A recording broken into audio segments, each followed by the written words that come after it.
All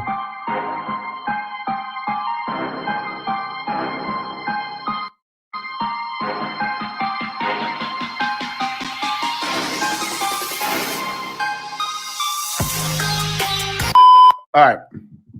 Serious business.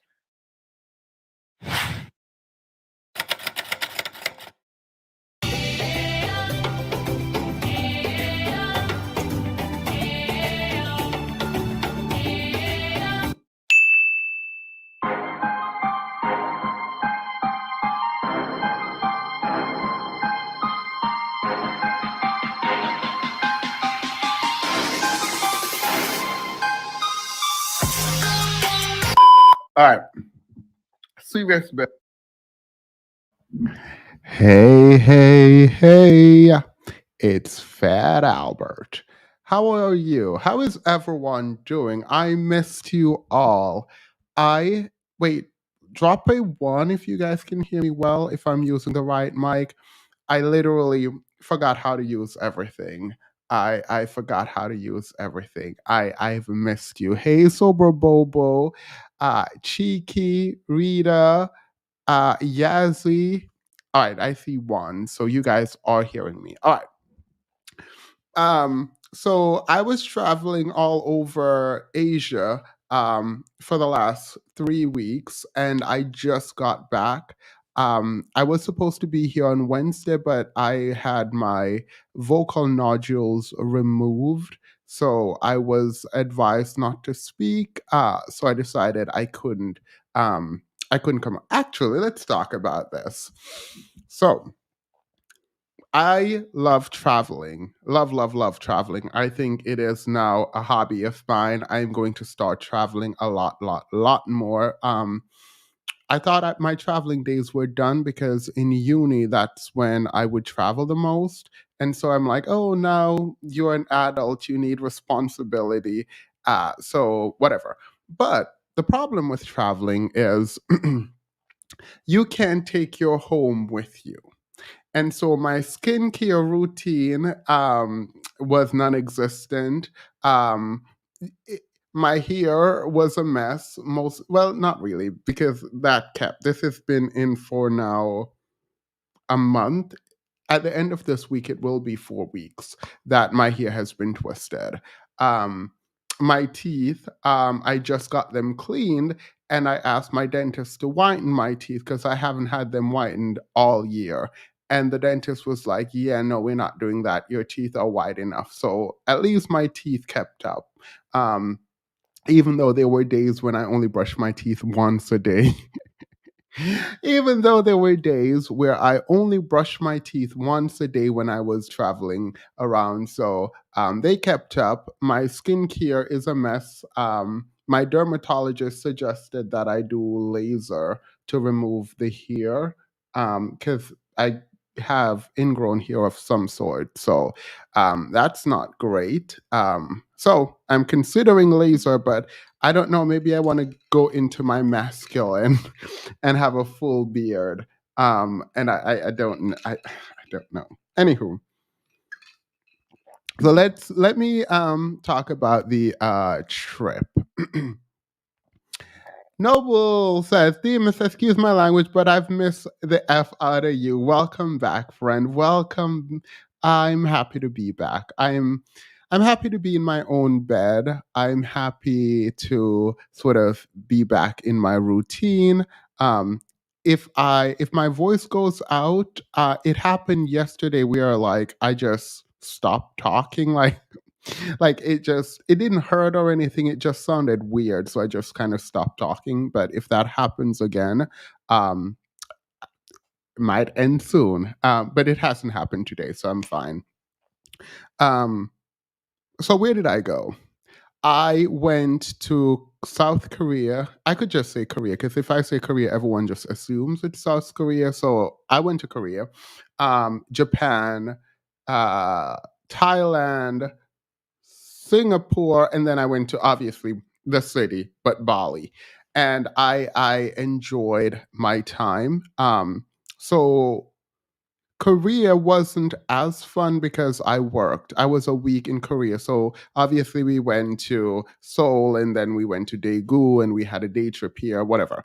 But it wasn't that fun. It wasn't Korea's fault. It was my own because I had a ton of work to do. So that week, I still worked, and I was very annoyed by it. Then I went to Japan, and let me just say this: Tokyo. Do I have pictures? Oh, how do I not? Let me see. Pull up some pictures. Tokyo for me is the best place in the world, and I would literally move to Tokyo if I could right now. If I didn't have grown people's responsibility, if I didn't have responsibilities, I would be in Tokyo. Loved it. Love how clean it is. The sky is blue. The people are nice. Like everything about it. I want to juxtapose Tokyo against um, another country that I didn't go to on this trip, but that I've been to, and I've lived there for a while. And I'm mad that I chose to do my master's in that country as opposed to Tokyo, Japan, specifically Tokyo. I love it. Absolutely adore it. I feel like the way people interact, um, the way I was able to navigate the place, uh, it feels like me. It feels like home. So that's the first thing about Tokyo that I like. The second thing is this is a weird thing to like, but whenever I go to a foreign country, I'm a foreigner. I always, coming from Jamaica, I know what it means to sort of want the quote unquote American dollar. And I'm always cautious about how I engage with people. So, like when I'm in Thailand, for example, I don't really negotiate necessarily when there's a price. I kind of pay because one, whatever. I don't want. I don't know how to engage in this conversation. Anyway, in Tokyo, the price is comparable to the U.S. This is something that I didn't know. I don't know why I've never thought about it like this, but because it is comparable, I felt comfortable there and paying and doing what I need to do, as opposed to feeling like they are like people are like begging for money. I don't know how to explain this. So because in Jamaica, it felt like the people around me were always like asking for money, and I just wanted to give, but Tokyo felt different. Singapore also was very, very comparable. I think it's really expensive generally to live in Singapore. So I enjoyed both of those places, particularly because it didn't feel like I was a tourist. It didn't feel like the American dollar was so superior that I could just walk around and do whatever I wanted. So I like the feeling of just kind of being one amongst many. I don't know if that explains much. I could explain it better, but I feel like I don't want to disparage areas. So I'm gonna refuse or refrain from oh, I do have some pictures. I sent some pictures to myself. Let's see what we have here. Um so this is a soul. Oh my god. My room, by the way, I don't know if this video will play, but my room was everything. This, this room was like the hotel was like it. Like it was immaculate. There was another one. Part of I don't know why I just stopped that. I don't. This is. I'm not going to show these pictures. I'm not going to show these videos because we're. I just realized this is kind of flexing, and I don't want to. But there is this room that I got where I didn't know this at the time. There was a jacuzzi in the room that over. Wait, I'm gonna have to post this on my Instagram. I'm gonna post this weekend. I walked into the room and I saw the tub, and I knew that I would definitely be in that tub the entire time. So, so I loved being in Bali for the hotel that I had. There was a pool that went around the entire hotel, and I really like the aesthetics. I like the fact that it felt like Jamaica from the breeze, but it was definitely not. Loved that for me. Loved Singapore. I went shopping in the mall that had the I don't know why I'm forgetting the mall, but it had a sort of river going through the mall. Beautiful, amazing, loved it, loved that for me. Um, I'm gonna take my mom to Singapore if she can get on the flight with me. I'm definitely taking her because I think she would absolutely adore going there. Um, Thailand was fun, but in a very different way. The people there were kind. I'm assuming because I look like a tourist. People would run up to me in Japan, actually, also.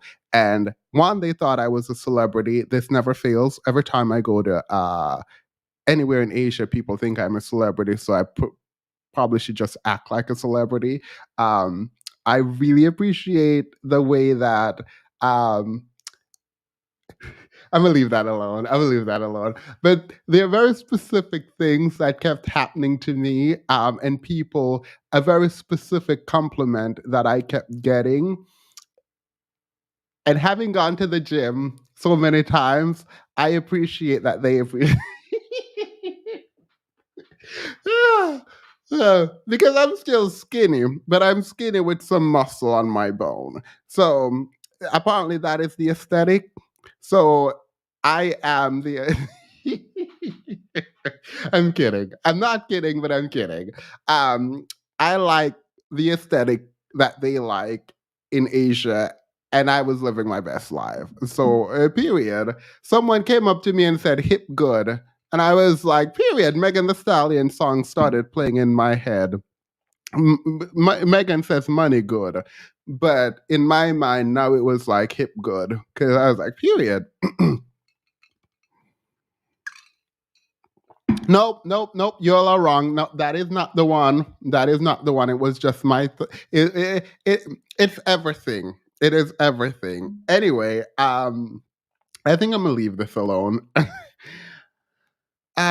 Someone said something I didn't like on the trip. Oh, I did not like the fact that I booked the flights in such a rush that I did not pick up on the fact that there were so many layovers coming back. Going was fine, and moving from country to country was fine. It is very cheap once you're in Asia to travel all over Asia. Coming back, I didn't. I stopped in Vietnam at some point on the flight back. Like the flight back was like a 2 day trip. Absolutely not. So I should have paid more attention. I think another thing that I did not like, when you travel with people who are fun. So I believe that I can be friends with anyone. I love and care for everyone unless you give me a reason not to, and I will still love you. I'll just take a step away from you, right? But I think part of the problem for me is when I'm traveling, or if you're in my home, I get super anxious about whether or not you're having a good time. And I start worrying about whether or not you're good or whether or not you're okay. And being preoccupied with you takes away from my experience. So when you're traveling, go with people who you are not the people I went with. I adore all of my friends that are in my life. Wouldn't get trade them in for the world. However, when you are specifically hyper focused on one person and you are trying to make sure everything goes well for that person and you're giving and you're caring and all of that, and it just feels like there's no appreciation or whatever it is, just let it go. Ju- have your fun. Hopefully, they have their fun, and then ultimately, you come together at the end and you guys can celebrate whatever it is that you did. But I spent most of my time sort of preoccupied with whether or not someone was happy. And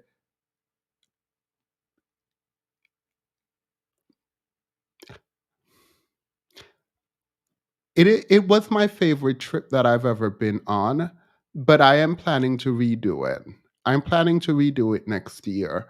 And I'm planning to redo it next year because I don't like the fact that there's a feeling of underappreciation, and I usually don't care because I give not expecting anything in return.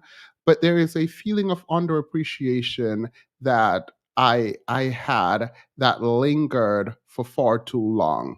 It wasn't until I was in Japan that I had to kind of let it go because nothing I did. Uh, it wasn't my burden to carry.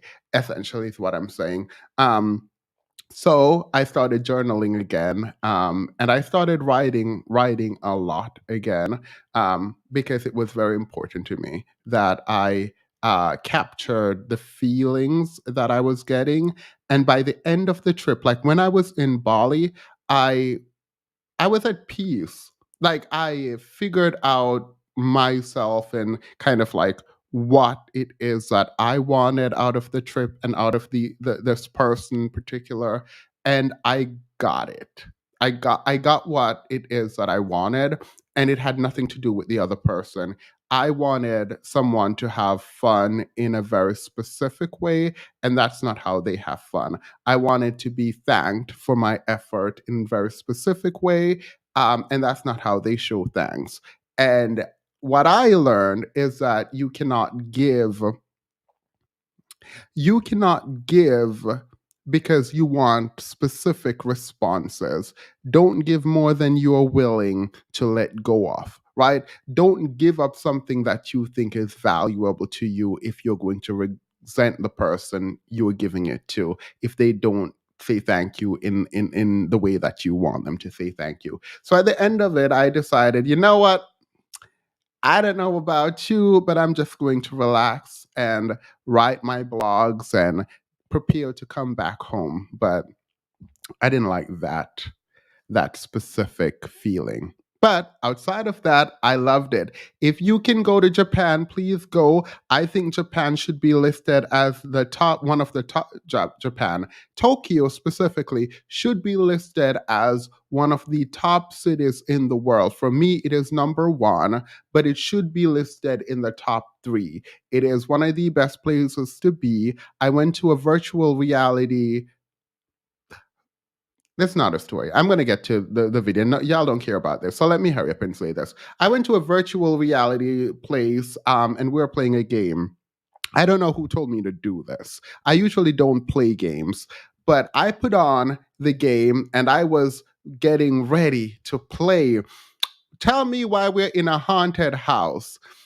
Look, I am there in front of people. When I said I didn't know you could look to the side, because like when you're doing gameplay, all you have to do is face forward, right?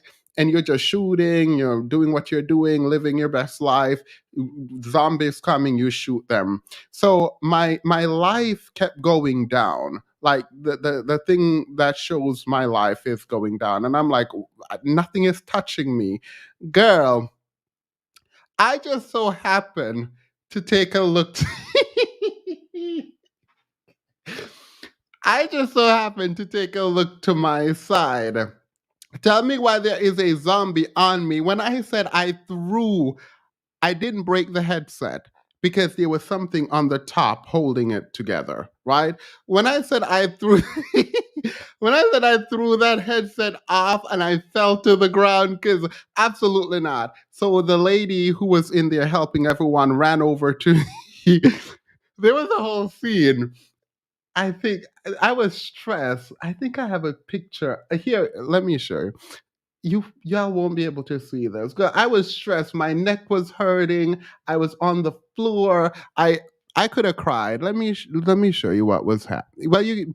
So this was a virtual reality place that we went to, and my friend, like I was stressed. This picture, by the way, I don't like.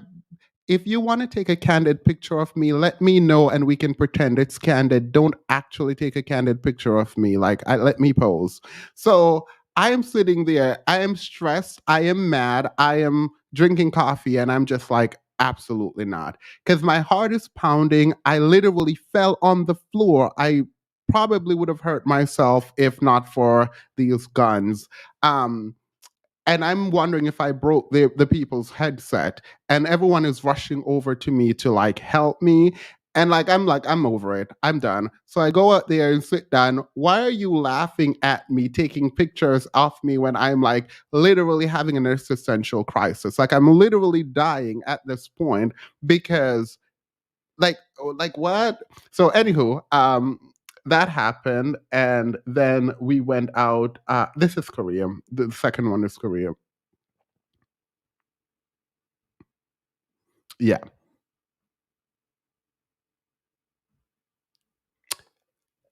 Daegu was fun. The food was amazing. Um, Thailand was good. Singapore was. Wait, what? I was walking up to go pray somewhere. Singapore was for. Oh, here's the. This is one of the most beautiful malls in the world. Loved it. Would actually go back just for the mall. I'm taking my mom back. Anywho, all right. So that's the Asia trip. It was amazing. Loved it. One of the best experience I've had this year. I absolutely enjoyed it. I love the people that I went with. I like the fact that I had a tour guide who put in a lot of work to make sure that I was good. Blah. I loved it. Anywho,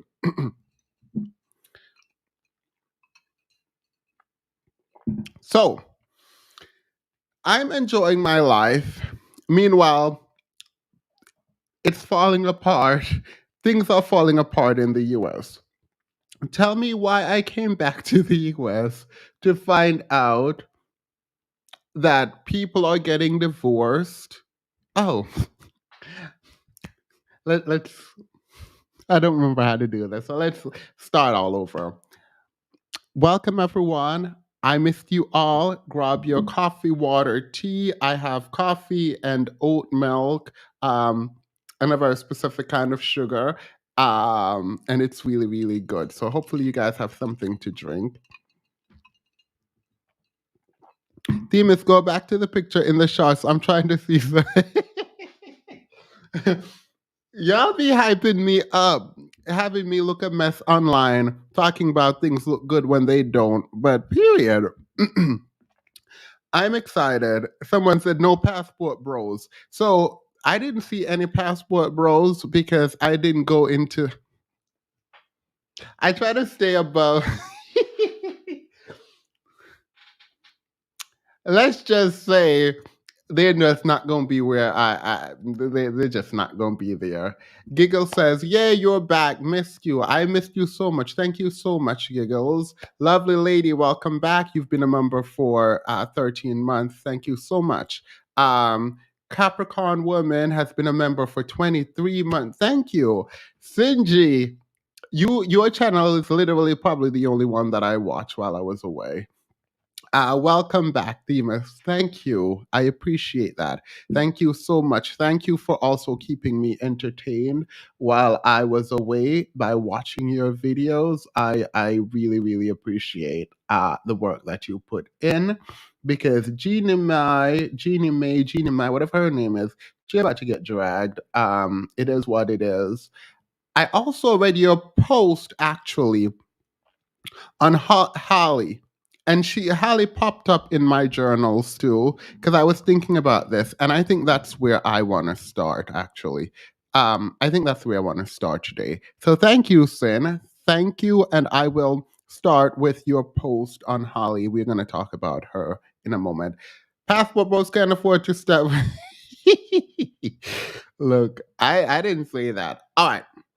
So let's start the video and get into, well, not really mess, but get into some things.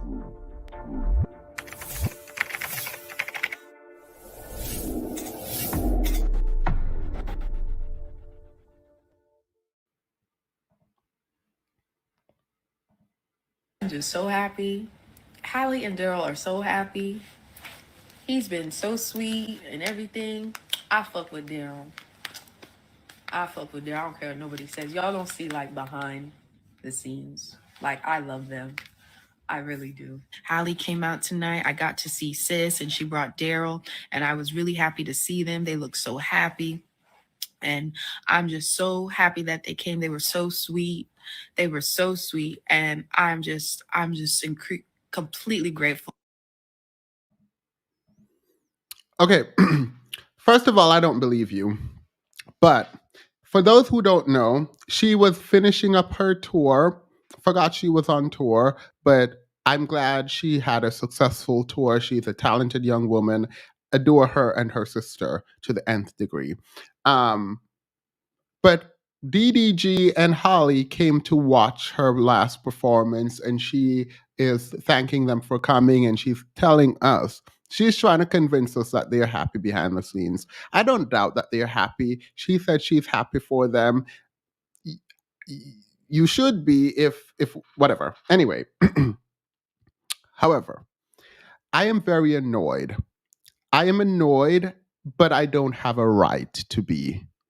I don't have a right to be, and none of us have a right to be. Here's why. And I was thinking about Sinji's comment as I was writing my notes, but I was also thinking more broadly about why we feel so connected to these women. And not both of them, because actually, if Chloe was the one who was reportedly, allegedly pregnant, I think people would be dragging her because they don't like her and they just wanted to drag her. I think with Holly, I do actually think it's coming from a place of care. For me, it's coming from a place of care, but it doesn't matter where it's coming from. It is not your place, but I understand why we're doing it. It's still wrong, but I understand why we're doing it. I think because we don't have the kinds of representation in the media, particularly for Black women, Black people generally, but Black women, around this prim and proper image, a pop star, an A-lister. When we think about the new up and coming stars, if we're going to ever have stars, we don't have very many.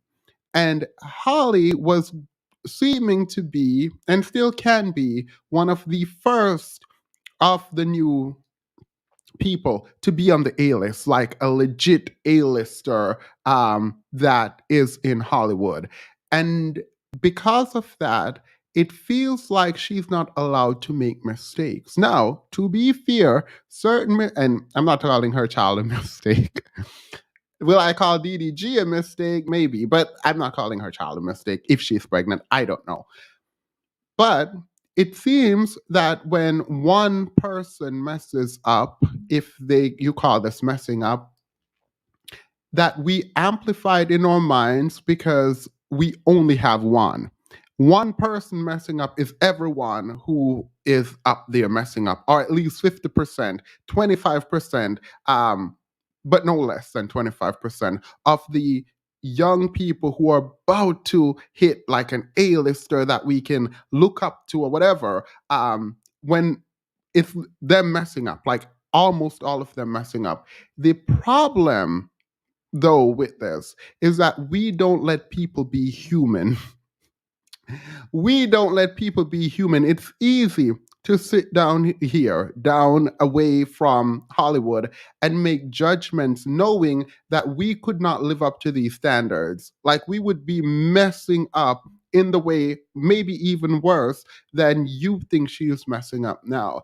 And while I cannot justify her getting pregnant with DDG in the way, like, because the idea that, oh, I'm so Christian, so I can't do this or I can't do that, and you're not married, having a child, seems, I don't feel like saying Christianity or using Christianity as an excuse is the best way to do it. Just say I want to do it, or I want to have this child or whatever. And don't tell us anything. You don't owe us anything. All you owe us is your talent, right? So I don't think we should speculate any further. Well, I won't. I don't think we should judge too harshly if she comes out and confirm. I think this is a young woman who does what young women do, and she has done far more than a lot of people will ever do in their life. And for that, I can say I am happy for her experience. I think that we shouldn't expect too much and demand that the people, quote unquote, representing us is perfect. Because in truth, no one is representing us. We represent ourselves. And if she makes a mistake, if you want to call it a mistake, then she does. It's her life. What are we going to do about it? And so after reflecting, I realized that one, I cannot say because I love them so much and because I care about them so much and because they're these beautiful, talented, I want women, I want more for them. No, no, no, no, no, no. You don't get to do that. I don't get to do that. I don't get to sit here and judge them and create live streams talking poorly about their decisions under the guise of, oh, I love them so much. No, let these young women make their decisions. If you don't like the decisions they make, then don't engage with them and their celebrity. And if you like the decisions they make, then engage with them. And if you are agnostic to it, then do what you need to do. But I don't think that it is right that we pile on and stress these young women out to be perfect. Absolutely not. Taylor Swift can sing and or dance, and she's one of the biggest pop star in the world. Now, Chloe and Holly are better performers in every single way. Name the way they're better, but they are not getting the kind of attention, and it's not because they are not perfect enough. Ultimately comes down to race and color. That's what it comes down to. And no matter how much we try to fit these young ladies into these perfect boxes, say you can do it, you can do it, we want you to do it. There is a system that is rejecting them, and they are fighting through it to be the best version of themselves and to provide entertainment in the best way they can provide it. And if they don't make it to the A list, it's not going to be because they didn't have the talent, the beauty, or the charisma. It's going to be because of racism. And if you are saying, but no, she's not pregnant, she should have been there already. They both should have been there already. It is what it is. I don't care for your opinion about whether or not they're good enough. They are good enough. They are almost perfect in my mind. And I don't think we should judge them so harshly. I think we should just say, good luck. And if you want to support, then you support. If you don't want to support, then you don't support. By the way, I don't hate Taylor Swift. For people asking me why I don't hate Taylor Swift. I think mediocre is as mediocre does. And she's a mediocre singer, mediocre dancer, mediocre entertainer, but she is a good writer and she makes good visuals. But I don't think she is like a great artist. Like it is what it is. All right. Well, let me read these super. Let me read these super. While you were singing muscles, Asian preferences were fighting for their marriages from heathen. School dropping to the third academic level, and billionaires were arrested for soliciting. Look, we're about to get into this because before the ink dried on Jeannie Mai's wedding certificate, she was out here giving us dating advice that nobody asked for. I didn't forget. I did not forget that before the ink dried on their marriage certificate, before they were even outside of the courthouse that they got married in, they didn't get married in a courthouse. She was live streaming doing interviews about submission. I've not forgotten. I've not forgotten also the Manosphere's response to her and young Juicy or whatever getting married. Like I didn't forget. We're about to pull up some of those videos in a moment, and then we're going to talk. But before we do that, I need to talk about Tyler Perry because absolutely not. Why can't they just not get pregnant? Wait, like Beyonce, get your career to. So I mean, I feel you. But it's not my place to judge them. I am not about to sit here and judge them for this. If they are pregnant, we don't even know. All right. So Tyler Perry found himself online giving dating advice. Now, Tyler Perry giving dating advice is like me giving.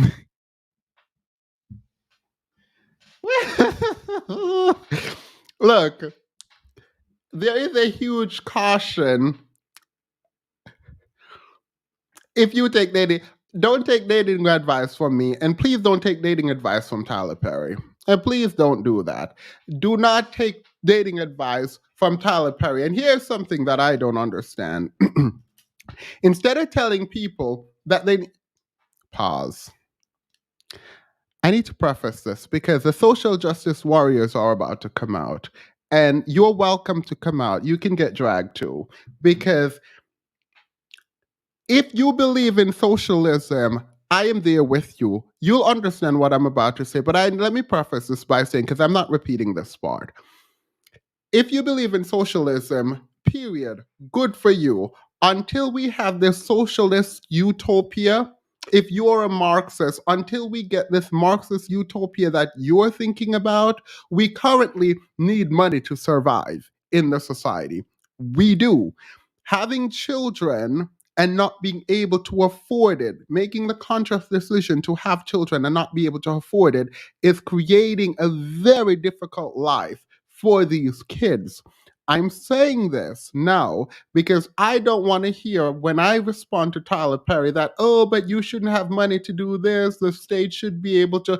The state is not about to do it. The state have not done it, will not do it until you change your system into whatever utopia you think you can create where the collective, the commons, will provide for everyone involved. Until we have that, the system we currently have requires that the mom and dad, or mom and mom, or dad, the system requires that the people who are involved in the children's life be able to provide. It is not a great life where we cannot provide for our children. It is not a great life for the children. I don't even care. I do not even care about the adults involved. I care mostly about the kids. So if you're going to type, if you're already putting your finger on your keyboard right now or your phone and you're about to tell me, Themis, well, what are you saying? If you're poor, you shouldn't have children. I didn't say that. You heard what you want to hear. Never said it. Never said any of that. I'm responding directly to Tyler Perry, the billionaire. All right. So Tyler Perry, instead of telling men not to be dating, not to be in relationships when they can't afford to support themselves, he is going to tell women that women should accept men who can support themselves. Forget supporting the women. We are both adults. Both people should be able to support themselves. If you can only pay a light bill, unless I live in a mansion where the light bill runs up to $15,000 a month, I don't know what you're talking about. If you can only pay a light bill and the light bill is around $200, I don't know, $100, mine is on automatic payment, so I don't know what it is. But if you can only pay a light bill per month, you should not be dating. It is irresponsible. Like, we're not even getting into the sort of gender dynamics yet. It is absolutely irresponsible to be trying to, you're not even trying to date, you're looking for a caretaker at that point. You're looking for a caretaker at the point where you're dating and the only thing you can afford is a light bill per month. That don't make no sense. If you believe that the government should be paying for all of this, we're not there yet. So you can keep that belief until you actualize that governmental system where the government is paying for your livelihood. We don't have it. So you need to pay for some things. And some things mean more than a light bill. I don't know what you mean. So Tyler Perry is sitting there telling women that they need to what? Date men who are good, kind, caring, blah, blah, blah, even if they don't got money. How you gonna know that they're good, kind, or whatever? How? Because I feel like the lack of resources at the stage where you cannot afford anything but a light bill should disqualify you from dating. So we don't even get to understanding if you are a good, kind, nice person because you can. Who gonna pay for the date? Who gonna pay for the couple of dates before the relationship begins? Who gonna pay for it? Who will be paying for that?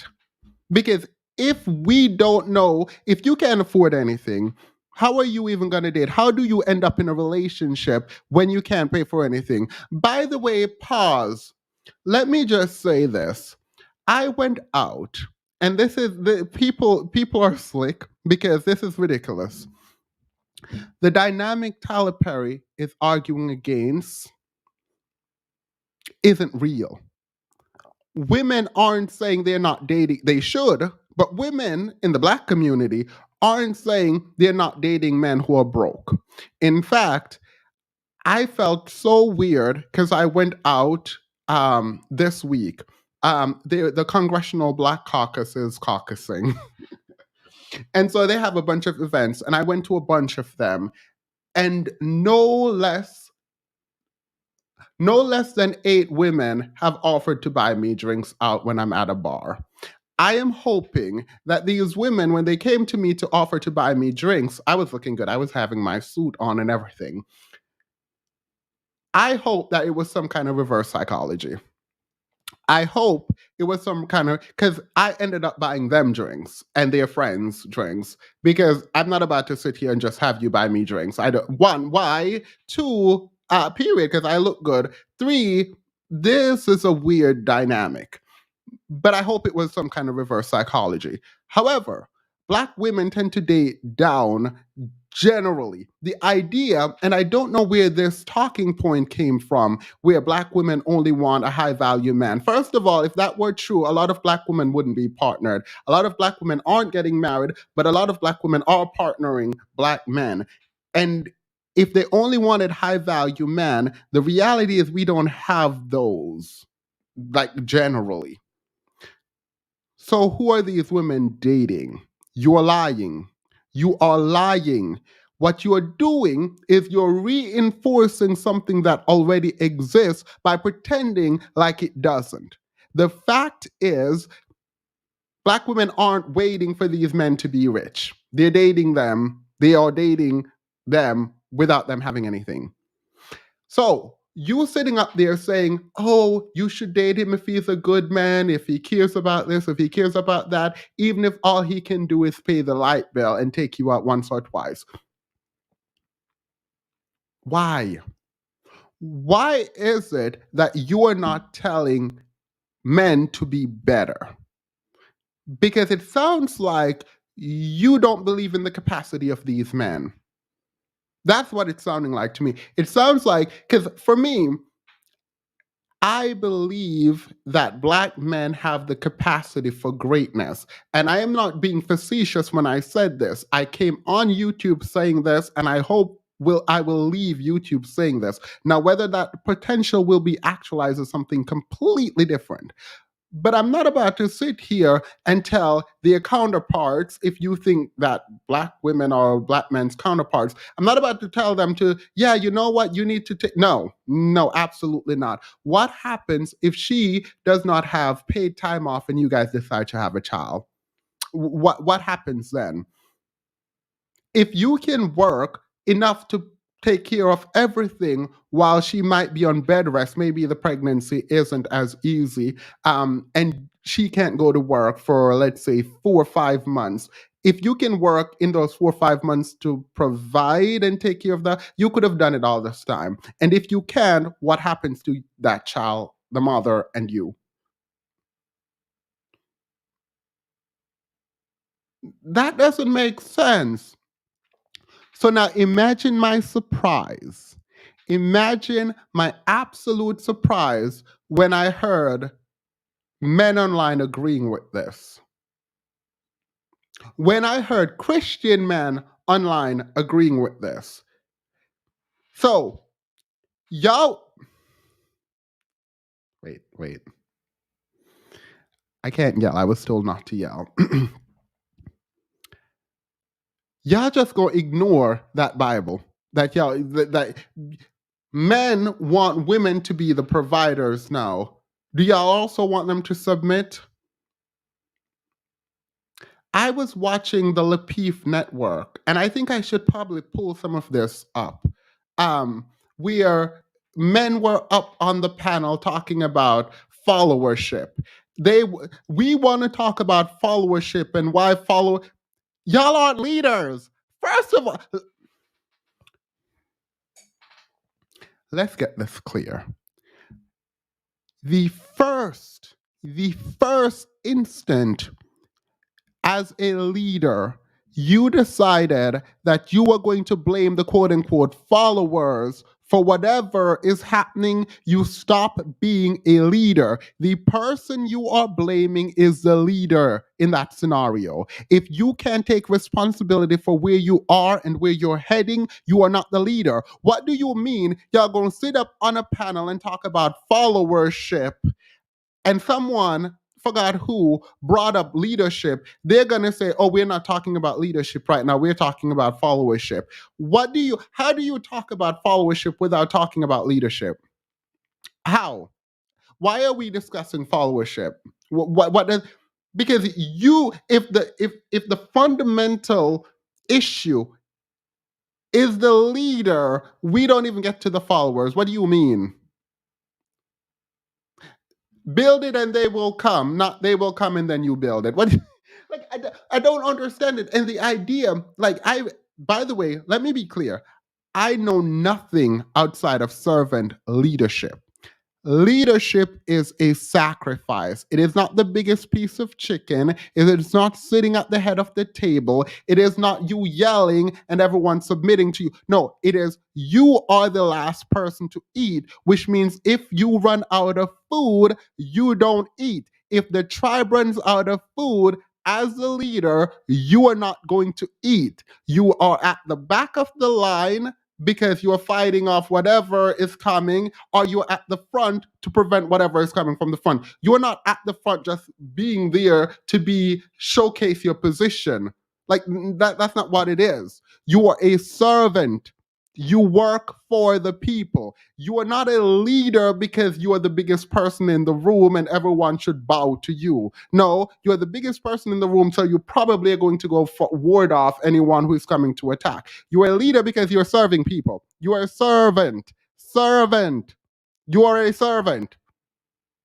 A leader is a servant. You are a servant. You work for, on behalf of the people you claim to be leading.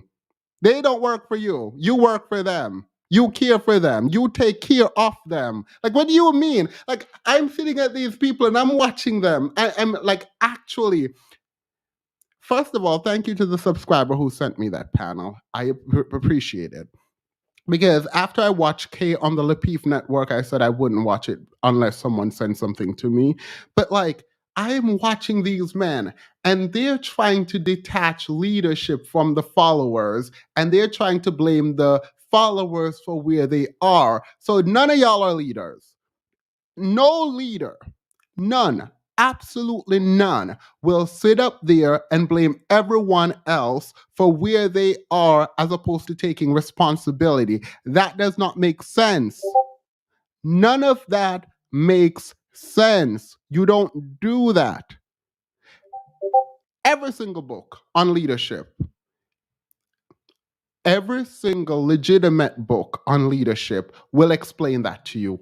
Every single legitimate one. I'm not saying everyone, because I'm sure someone in the manosphere must have written a book and I just can't say it's not legitimate. I'm gonna go ahead and just say whatever book that tells you that the leader means you being a leader means you get the biggest piece of chicken, lied.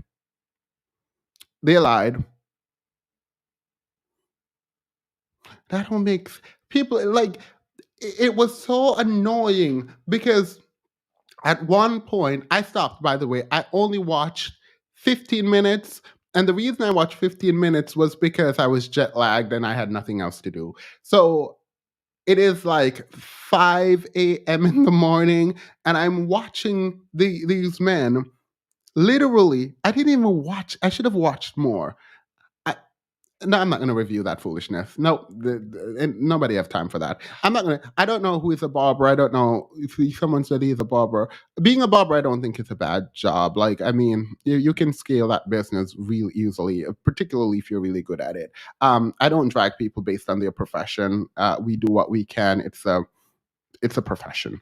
Um, but to watch men in particular. Also, there was a lady on there who said, "Oh, but we don't know what to do." Why are you answering? Why are you responding to the idea that the problem is followership? How do you have a conversation about followership and then someone bring up leadership and you're like, "Oh, we're not talking about leader now. We're talking about followers." What? Follow who? There is no way you can divorce the idea of leadership and from followership. Like, why are we talking? You know what? Because instead of focusing on the lack of power, of leadership skills, instead of focusing on where the issue is, they want to say no. We're going to just start a conversation at follower. Girl, absolutely not. So I only went on that tangent to say I was very surprised when I heard men agreeing with Tyler Perry. I was like, wait, wait, wait, wait, wait, wait. I thought her job didn't matter. I thought her education didn't matter. How are you sitting here agreeing with Tyler Perry after you said her job, her career, degrees, none of her income, none of that matters? But she should take care of you? Like, that don't make no sense. I thought those things made her masculine. How are you agreeing with Tyler Perry? You should be disagreeing with Tyler Perry. Anyway, let me read the super chats before we go. Because I don't want to play I mean, the Tyler Perry clip is going to play. But what I want to play is one person. I won't put him on the screen. He's a smaller content creator. But he, for me, exemplifies what the men were saying. And so his response is essentially what the men who agree had to say. But before we go there, let me read the super chats because I don't want them to be stale. Why can't they just not get pregnant? Wait, oh, I just read that. Sorry. Thank you, adventures. Um, Sansa Stark out here battling with her with her Jonah's brother husband over their child. I don't want that for Holly. These men get petty.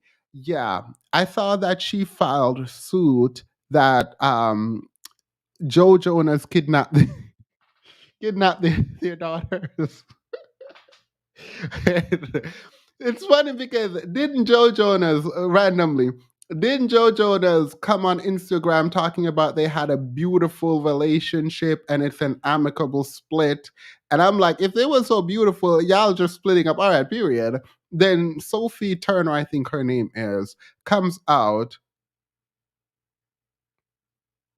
Sophie Turner comes out and says that she's suing. She's suing. she, There's nothing funny about this. I just think it's so weird. Anyway, yeah, I saw that. 2L says Medea can go somewhere with that. Yeah.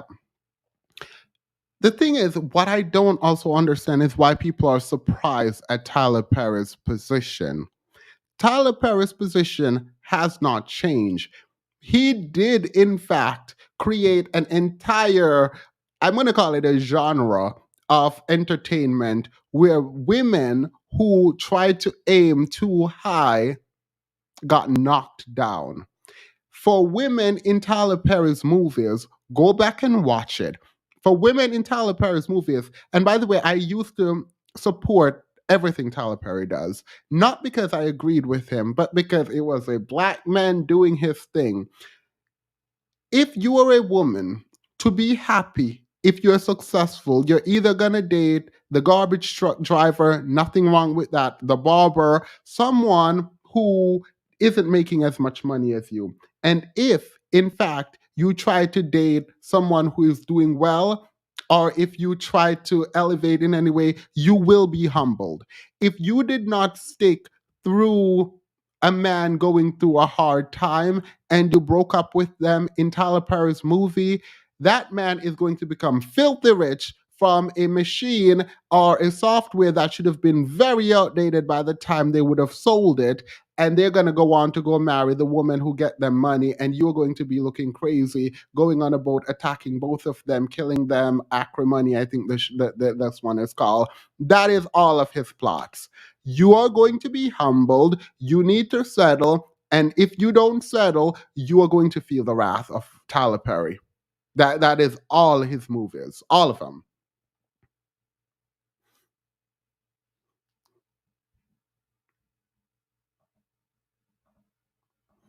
Being raised in poverty is traumatic. Period. Yeah, it is. Demas is back and he's at his home. Period. Hey, curry up and eat. Who knew the dudes that asked what do you bring to the table were only asking because they only got the light bill? Period. They have to figure out what you're bringing to the table because they're not about to bring anything. Not only are they asking you what you're bringing to the proverbial dusty table, they're asking if you can bring the table too. Wake up, makeup slave said, Themis gets chose. You're about to have the Duchess come out of hiding on your live stream because women were offering to buy you drinks. Masculine.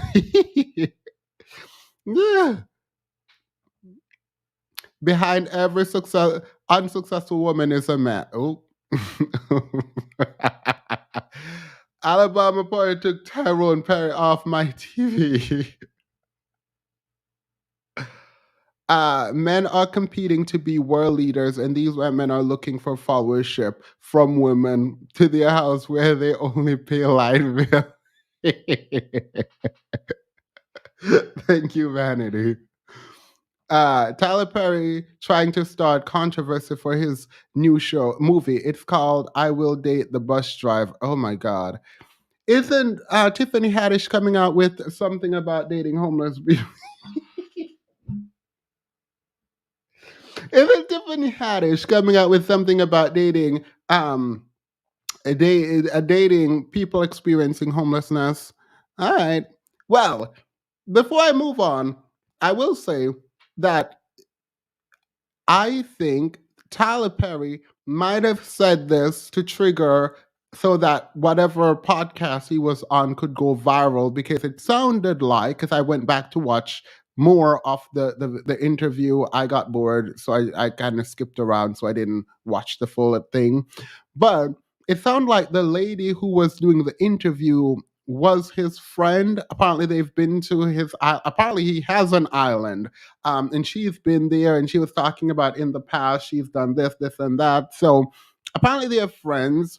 And she's the one interviewing. I don't know if it's her podcast, so they might have been trying to go viral, which would be really sad that you would weaponize the culture in this way to go viral. Like you would try to trigger black women in particular to go viral in this way. So I don't know, but it's not looking great anyway. Malice, thank you so much for the super sticker. All right. So let's hear this man analyze what's happening. You won't see him on screen. So he's gonna play the video first, and then he's gonna let's hear what he has to say. Because because you listen, a lot of women, especially black women, and I might get in trouble for saying this, but I will. In the in our society right now, black women are making a lot more money for the most part than black men. Right? There are a lot of black men who are successful, but for the most part, black women are making the money. So if you can find love. I don't have a problem with him saying black women are. We're talking about liquid cash, but even still, I think black women are on a trajectory to out earn black men, which would be the first sort of time that a group of women would out earn the men in their community in the US. So that's the stat there, but it is fine. It's not the problem. If that man works, at whatever job, and is a good man and is good to you and honors the house and does what he can. How do you honor the? You know what? Let me leave it alone. Let me leave it alone. because his gift may not be your gift. Exactly. That is okay. That's not somebody who's beneath you. Yeah. That's somebody who came to love you at your worth, right? Yes. And as long as he's secure in himself to know that, yep, she makes most of the money, all I can pay is the light bill. As long as she's comfortable enough to say, I'm going to cover the mortgage and all the other stuff, you've had the light bill, babe, you can take me to dinner every now and then. That is fine. Yeah. That's fine. Yeah. But that's so hard for a lot of people to take in because that I wonder why. No. I need somebody to who is they need to make 5 times more, and I got to have well, you go on, keep your list, baby. Yeah. God bless you. Hope it happens. Go on, keep your list. I didn't notice this the first time I watched this, but there's a problem. Tyler Perry imitated, he couldn't even do the talk. He had to do an imitation of black women. And what he believes black women sound like in their request for a person who can provide in the way they can provide so that they can have a good, healthy financial situation. The way he just mimicked, I'm gonna leave that alone, but I just noticed it because I didn't notice it the first time. But it's like a mocking voice that he did. And I'm having problems with it, but I'm just going to move on. But when you talk about just someone to love you and support you, I know people who whose men can't touch what they make.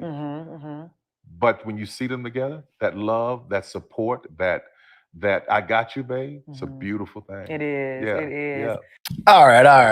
All right, before we get to him, there's also something else that I want to add.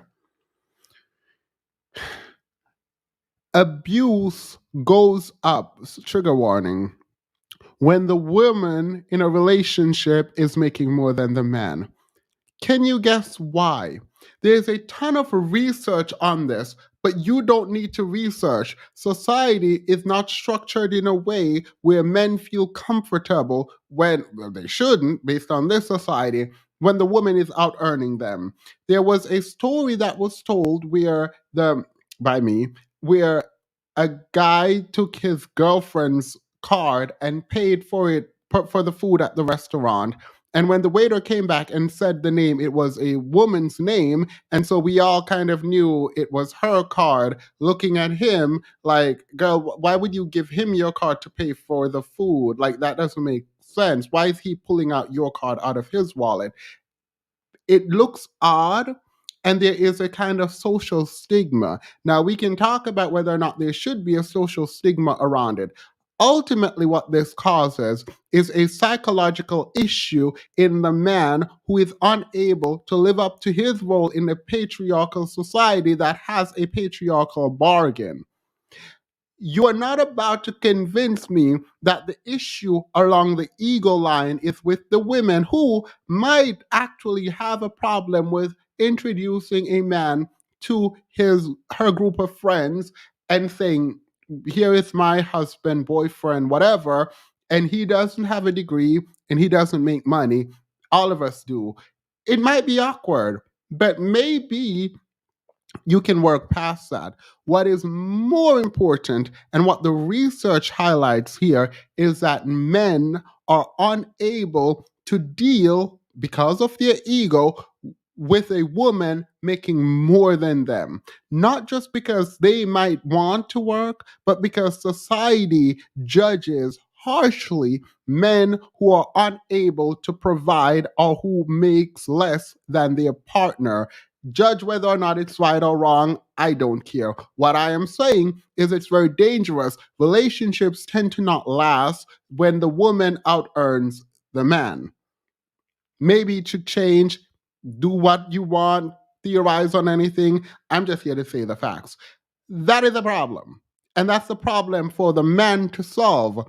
If I am theorizing here, I would argue that it's easier for a woman to date a man who makes more than them because that is what patriarchy asks for. So it is easy for the woman to put her ego aside and be okay being the supporting character in the man's life because the Bible says it, everyone says it, the TV, sitcoms, everyone is telling women that that's where they need to be. And so it's easier for a woman to be in a man's life because you are quote unquote submitting because that's what the society asks for.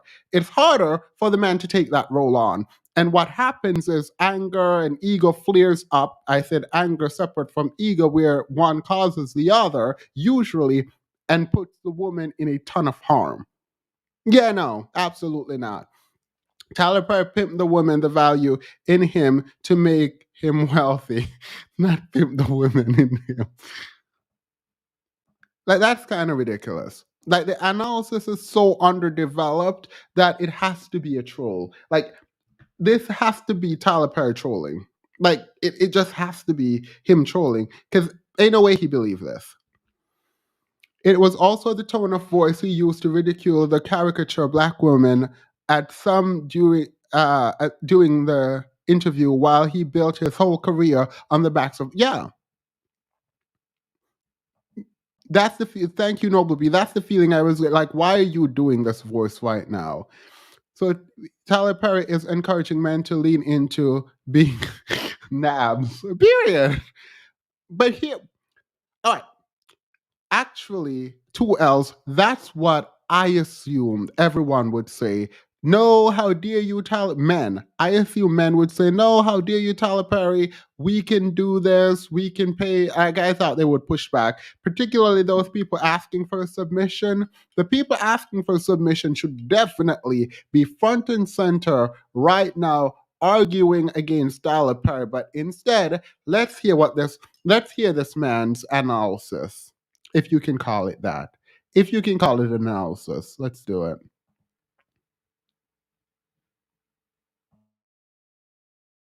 Start this off by saying I like Tyler Perry, right? I actually am a fan of Tyler Perry because I've watched this man when I was in my teenage years, do the plays all the way to where he's at now with the studio out in Atlanta. So I gotta respect the man's hustle. So can we give my man his flowers at least on that? All right. But on this statement of Mr. Tyler Perry, you're wrong. You're absolutely wrong. See, the statistic is that women, just in general, make like 80 to 82 cents per dollar of what a man would make. So women make just a little bit less, just according to that particular data, when it comes to just that part, right? So I hate when people use filler words like particular because it's so obvious. It is one of the most obvious tell that you don't know what you're talking about. It is one of the most obvious tell that you don't know what you're talking about. It's in every speech class that I've ever gone to in uni, where every time someone goes up to talk and you know they're trying to make something up on the fly, they use the word particular. I don't know why it is that people do this, but they do it.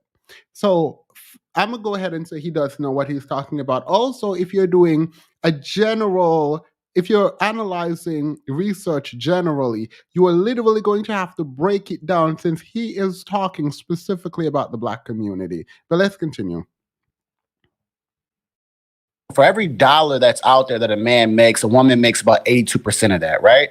Or 80 something percent of that, or 80% of that, whatever, right? 80 cents of that. I keep saying percent. 80 cents of that. So in general, most women do not make more than men. And then I'm sure if we look up the statistic between black women and black men make, I'm sure, significantly more than a woman, right? A black. Why would you say, I'm pretty sure if we look up the statistic, black men make significantly more than black women? Why did you not just look it up? The gap, they make more, but it's not significantly more. Sorry. I'm annoyed because at this point, you're just being lazy. And not only are you being lazy, you're being willfully obtuse because you could look it up before you came on here. We've done this. It is like a $2,000 gap. And I don't understand. And the trajectory, it is the closest, by the way, between any two genders of any race in the US. And the projection is that black women is going to go and out earn black men. So it is not black men make far more than black women. Like that's literally the opposite.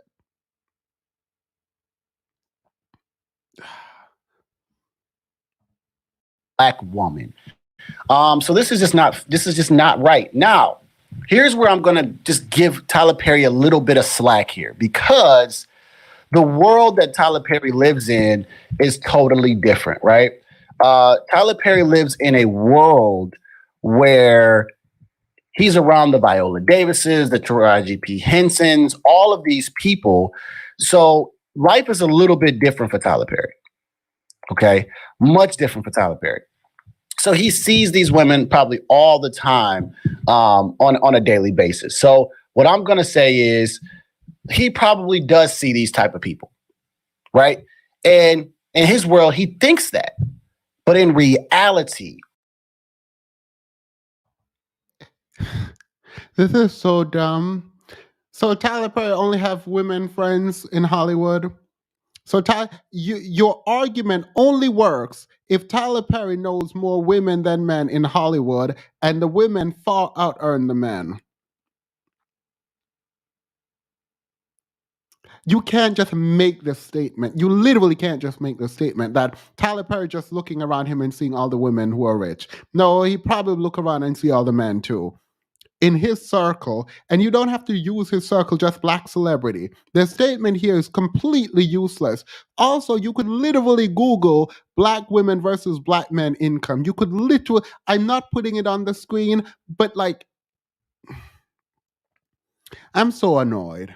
I'm so annoyed because this is like not even, there's not even like an attempt. There's not even an attempt to do anything.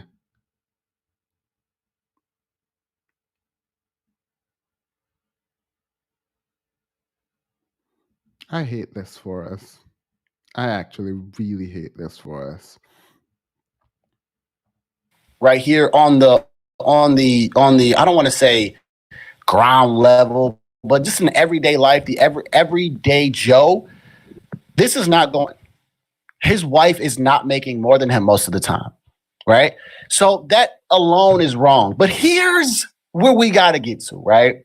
Right? Because we got to talk about, if a man could only pay the light bill, or he could only pay the water bill or the cable bill, and the woman made significantly more, the problem here is that most women are not going to respect their man. They're not.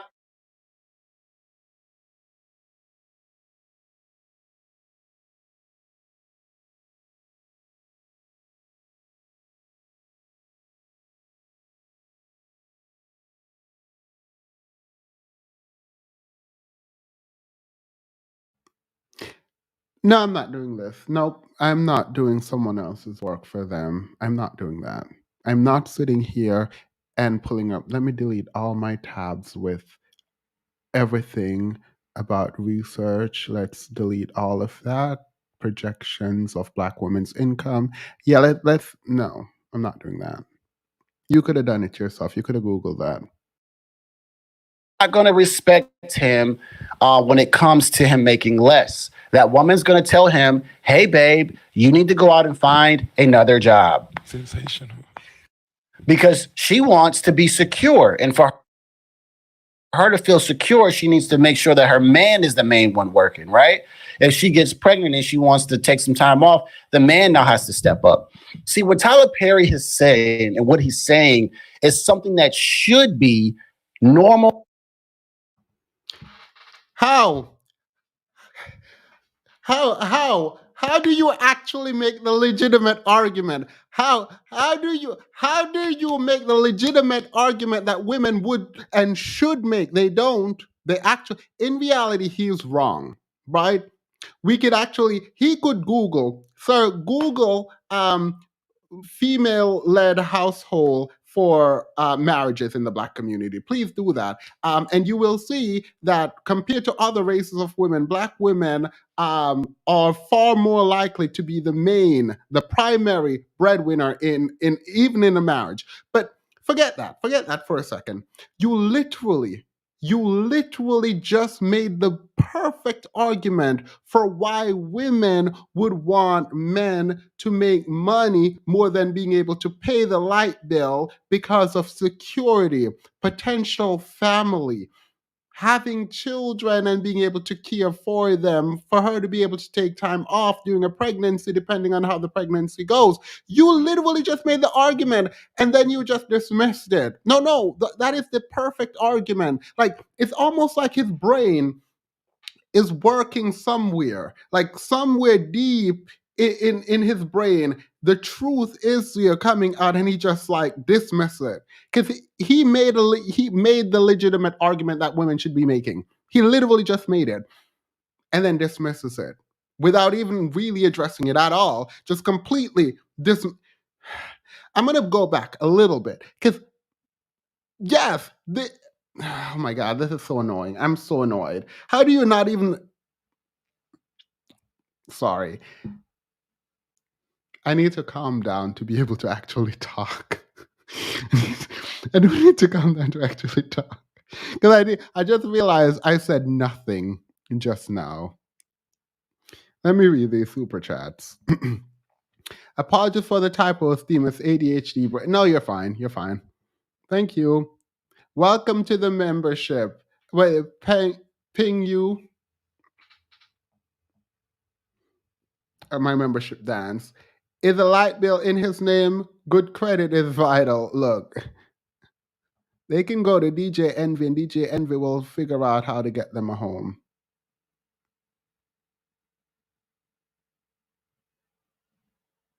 They're not going to respect him when it comes to him making less. That woman's going to tell him, hey, babe, you need to go out and find another job. All right. All you can pay is the light bill. Your woman who is making more money says you need to go find another job or, yeah, better job. Why? I feel like you are saying this and then you're pretending like it's bad. How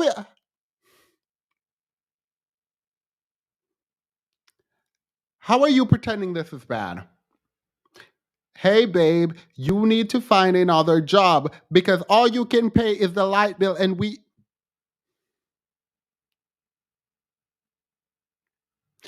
Why are we saying this is bad? Why are we I am so confused. Why are we pretending this is bad? Your woman is working hard, making more money than you. Not just more money, because making more money is not even the we are not even in that framework, right? We are not at all. We're in the framework where literally all you can pay is the light bill. You need another job. What do you mean? Again, for the social justice people, I don't care about a socialism. We are not in that world yet. So until you create that world, I don't want to hear it. I literally don't want to hear. I don't care. I don't care. I do not care. You can't make me care. Until you create the socialist utopia. By the way, I'm only responding to people in my head. No one has said anything in the chat, but I'm waiting for someone to say it.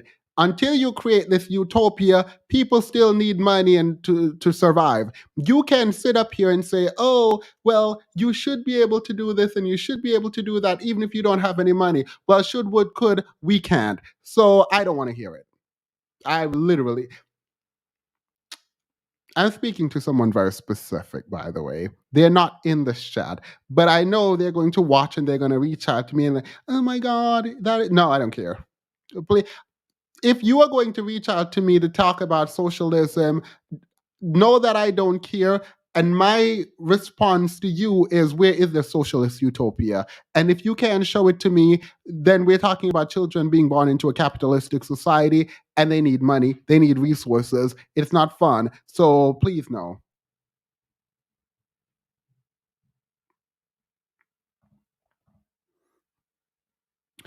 Average Jamal is not married.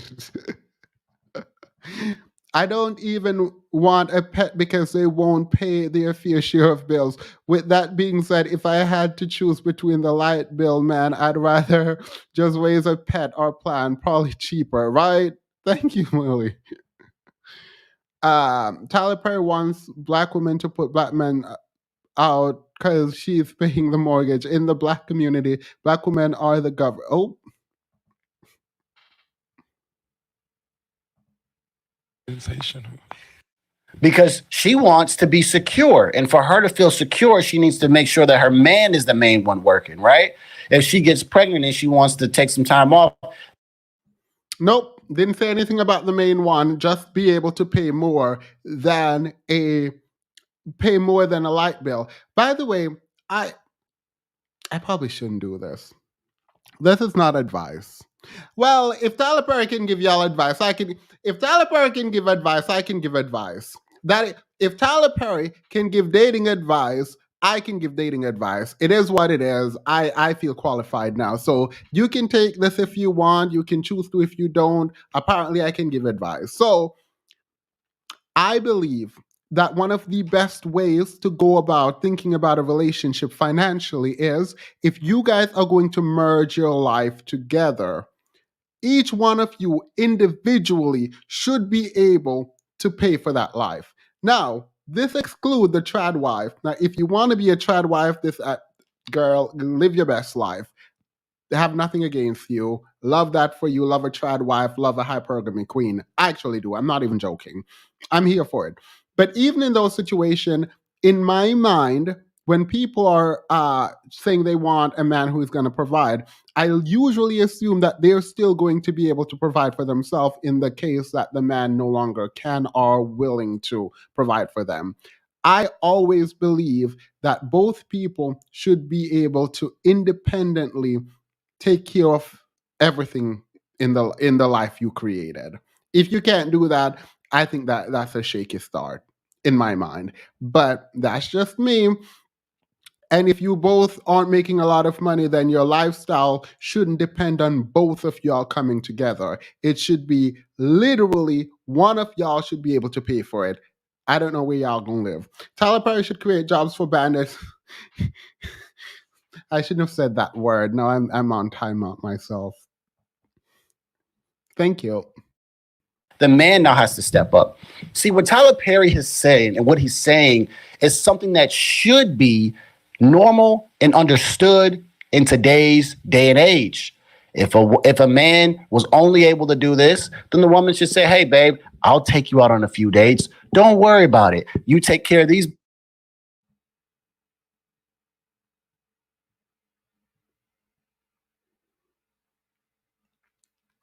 Stop saying if a man should can only do this thing. Don't do it. Say exactly. If a man can only pay the light bill, say it. Say it. Say what was said so we can hear you say it back to us. Say, I want all of y'all who agree to say it. Like I want to hear the actual words. Say, if a man can only pay the light bill, women should be okay with that, and the woman should be providing and taking the man out. Say it, period.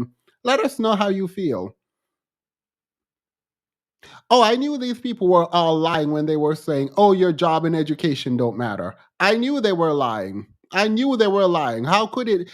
How could it not? It has to matter because they're not about to provide.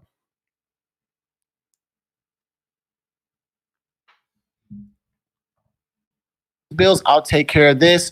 But that's just not going to happen in today's day and age with the feminist movement, with the modern woman who thinks that You just articulated that we should live in a world where the woman is providing and the man can sit at home and rest in his femininity. You don't have a problem with the feminist movement. You literally are in support of y'all just come on the internet and say whatever. Y'all literally come on the internet and y'all say whatever. The feminist movement allows for your world to be actualized. The feminist movement allows for women to be able to go out into the world and work and for you to sit at home and do nothing. It doesn't actually require that you sit at home and do nothing, but it does allow for women to engage in the marketplace the same way that men engage in there.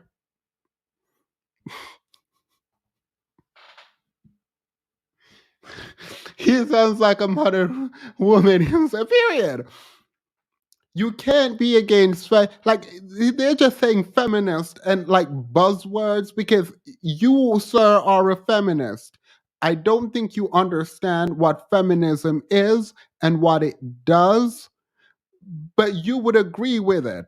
In principle, you would agree that women should be able to go out into the world and work and bring home the quote unquote bacon. You agree? You just said that's the world you want to live in. How are you also mad at the feminist movement? It allows for what you want. Just buzzword, buzzword, buzzword. Put all that money into a studio that no one is for. Because she gets a job, she's equal to a man until it's time to do a man's job. What? That is the. Yeah. Do you? Yo, I think I need to get sound effects. Here's why I need to get sound effects. I need to get sound effects because whenever I slip up or if I misspeak, I'm just gonna hit it to make it sound like I just said something. Let me go back. I don't know what this man just said. To like you people for arrogance and hubris frustrates me. It does. I don't mind you being arrogant if you're actually saying something. Like, if you're smart, be arrogant in your intelligence. I don't care. For me, it's confidence. Arrogance is when you have an over confidence, but the substance for which you're relying on for that confidence is non-existent. So this for me is arrogance because there is no substance. Like, you are so confidently like speaking as if you are preaching the word of God. And no, absolutely not. You did I go back? Hopefully I went back. Hear this. Please listen to this and tell me. Problem. See, most men are okay, and I think most. What? That is the problem. See, most men are in today's day and age with the feminist movement, with the modern woman who thinks that because she gets a job, she's equal to a man until it's time to do a man's job. What? That is the problem. See, most men are okay, and I think most men, when I say this, all right, because this annoys me so much, I will say this. If you're going to come on here, please, like, I don't believe people have to be the smartest in the world to have, like, to be online or whatever. I think you should, I think you should script what it is that you want to say. I think you should. I think it's important to do that. But I feel like people think that they can just come on and just wing it and make sense. Because what you're saying right now doesn't make sense. And I feel like you would have a better chance of communicating your ideas effectively if you knew what you were talking about. You shouldn't be winging this. You are not the type to be winging things. This is ridiculous now. You have failed to provide anything to substantiate anything that you just said. And by anything, I literally mean a Google search. You could have Googled how much men make in relation to women, and could do a comparison there. Then you could have Googled how, again, not even meaningful research. I literally mean plug into Google and something will pop up and you use that. At least it will be a source. It could be a terrible source that is not authoritative at all, but that would be the first step in doing something. You could have researched everything that you've said in the front of this video and then created a kind of point somewhere in the middle or at the end. You did absolutely nothing. So at this stage, I'm telling you to like just script what you're gonna write. Just write down what you're going to say.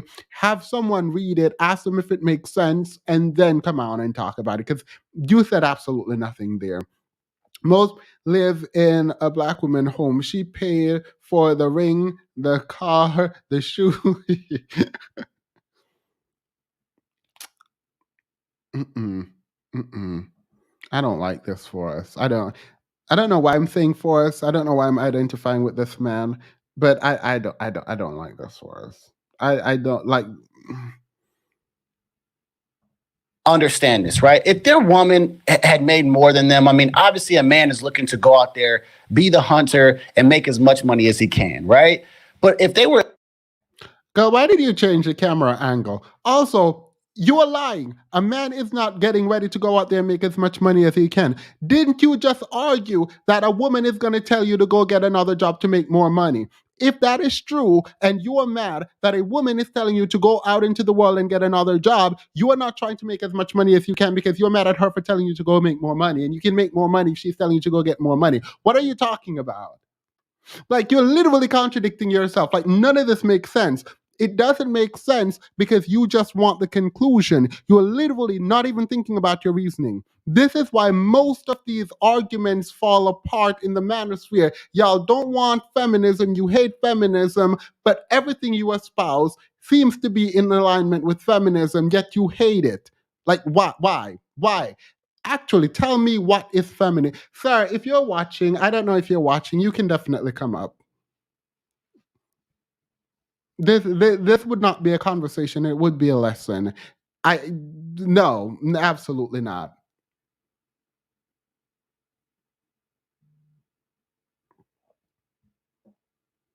This bothers me. Like, lack of work bothers me. This, by the way, is why I like Beyonce so much. She works. I don't like people who don't put effort in.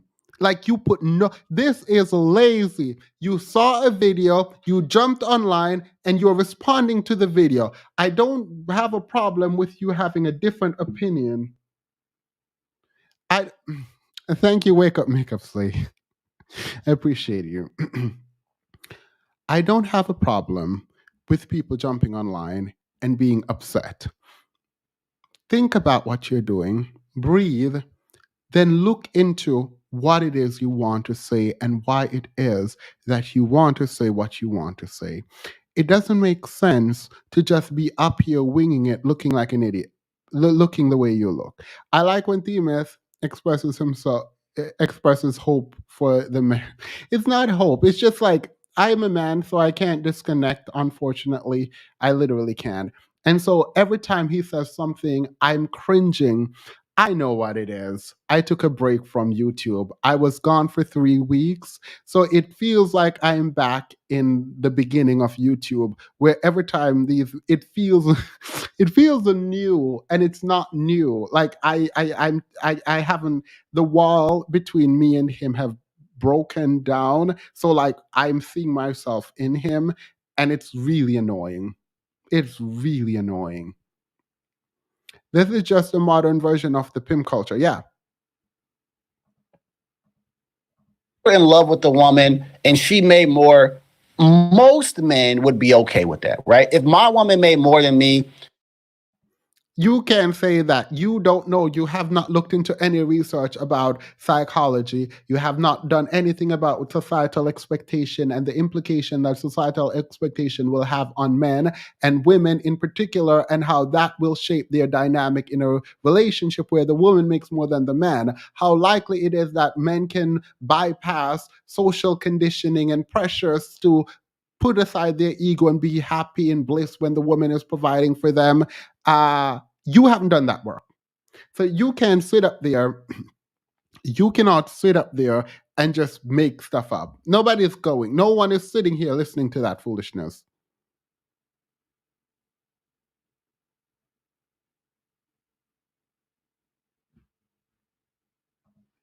and I mean, I'm out there hustling, bustling, doing my thing, and she just happened to be, who knows, a freaking lawyer or a doctor or something like that. I would be secure in myself that she makes more. You know why? I'm sure. I am sure you would be. You just argued that women should take Tyler Perry's paradigm, so I am 100% sure you would be more than okay. You would be perfectly fine with that woman taking care of you. I am sure you would. I am sure you would. I am sure you would. I'm also sure you would have an ego too. Your online. I think he means most black women would be okay with that. Yeah. Yeah.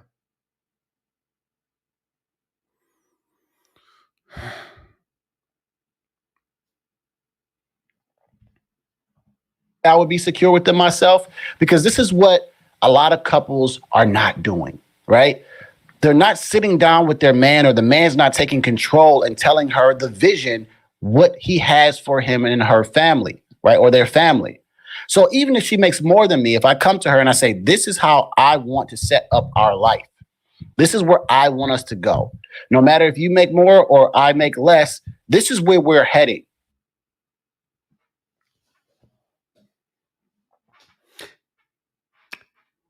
So you still want to be the leader. You still with her money. I need a headphone. I think I'm going to start wearing headphones because I yell into the mic. It's not because I'm a yeller. It's literally because there is something in front of my face. So my brain tells me that I need to yell into it, and I don't need to yell. So if I have a headset, I would be able to hear myself because I don't think I actually need to yell.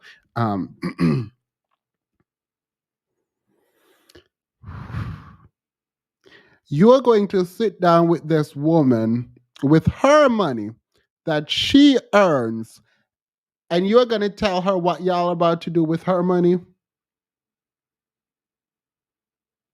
I mean, I know Fantasia doesn't mind. You know what? Let me leave that alone. I'm going to play it again because absolutely not. Thank you, Sin. Please tell me the black women engaging in this foolishness are at least claiming the schmans as dependents on their tax return.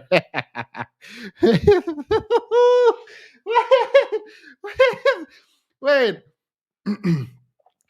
So instead of saying it's her money, so we're working together, you're talking about leadership and submission still. In this paradigm, you believe you are the leader.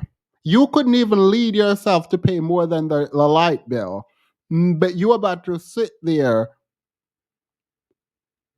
Let me go back because maybe I misheard. I misheard. I definitely misheard. I must have misheard that foolishness. Because ain't no way you're gonna sit up here on Beyonce's internet with that kind of audacity. There is absolutely no way you're gonna sit up on Beyonce's internet with that kind of audacity. After we're talking about the woman paying all the bills, you're gonna come and say the problem with these women. You're gonna say the problem with these women is when they're making more than you, they won't submit to you. Of course, they're not about to submit to you. You have failed in your part. You have failed in upholding your part of the patriarchal bargain. It's bad for everyone involved, but there is a bargain. You provide, she submits, I guess. I don't know. That's how it's supposed to be. But you want her to take on your role, but also keep hers. Oh, girl. Mm. These men said, we're going to talk about followership. And this is what they meant when they said we're going to talk about followership. We're going to ignore our part, and you're going to hold all of this load. Because, bag lady, you going to hurt your back.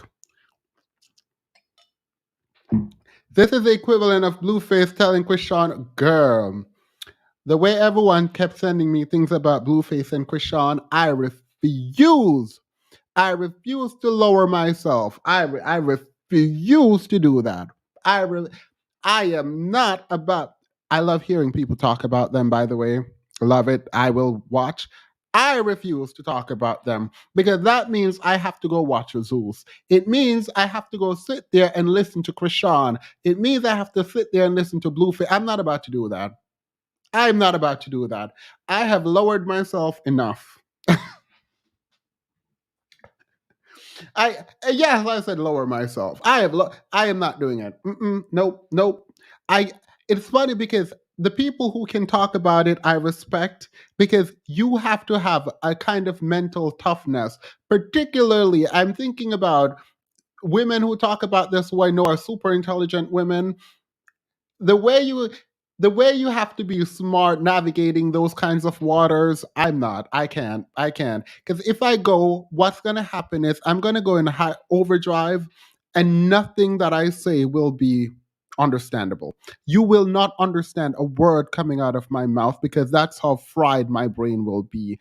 It will not be able to sort of dissect in the way that it should. So I hats off to people who can do this kind of analysis. I can't do it. As soon as I see Krishan, I am upset. As soon as I see Blueface, I'm upset. There is no side to be on. Both of them are both of them are not great people in my mind. Both of them I can do without. I can do without listening to, engaging with. I don't care about what they're doing, the family. I don't care about the other woman. I'm not doing it. I can't do it. I can't even keep the story straight in my head, so I'm not doing that. This is the equivalent. Oh, sorry. Blueface just demonstrated this. Look, doesn't he have a song now? And family, right? Or their family. So even if she makes more than me, if I come to her and I say, this is how I want to set up our life, this is where I want us to go. No matter if okay, pay for it. Okay, okay. Period. This is how you want to set up your. Pay for it. Pay for it. You want to set up our life. Pay for it. You can. You can. Oh, you. My. No. No. Absolutely not. you make more or I make less, this is where we're heading. So while you're working, this No. That's So this is why they are mad at women. When women are saying, no, we're not doing that, this is my money. You can't be mad. It's her money. When it's your money, you get to say what you do with your money. It's her money now. But if you're married to the, let me leave marriage alone. I support marriages, period. Don't come for me. Look, if you are happy in your marriage, you won't care. But I'm not going to say anything, because it is not your money if you are married in a community property state. So maybe he's up to maybe he's right. Maybe he's right, because if both of y'all's money, if you decide to marry him without money in a community property state without a prenup, then yeah, it's both of y'all's money. Period. So he can come to you and say, yeah, this is what we're gonna do with our money that you worked for. The money. Ah!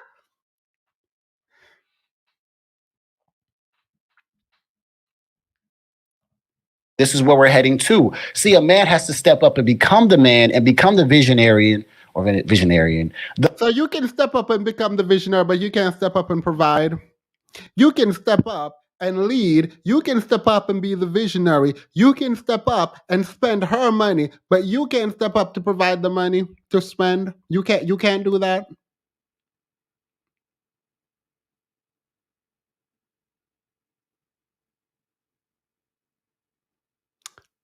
Oh, you want the part of leadership that tells her what to do. You want the part of leadership that spends the money. You don't want to be the leader that provides the money. You want to be the leader that spends the money. You are not the leader, you are the follower.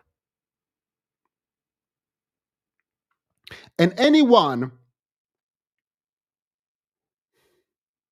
let me choose my words carefully.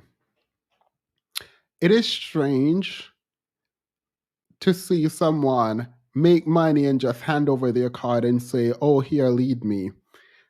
Lead me. In a capitalist society, you're going to go out, toil the earth, and you're going to hand off your credit card and say, lead me, master. Like, what? What kind of? I don't understand the world that these people see. Like I don't understand like conceptually what like you just want to feel like a leader, don't you? Cause ain't no way. You are gonna set a vision with her.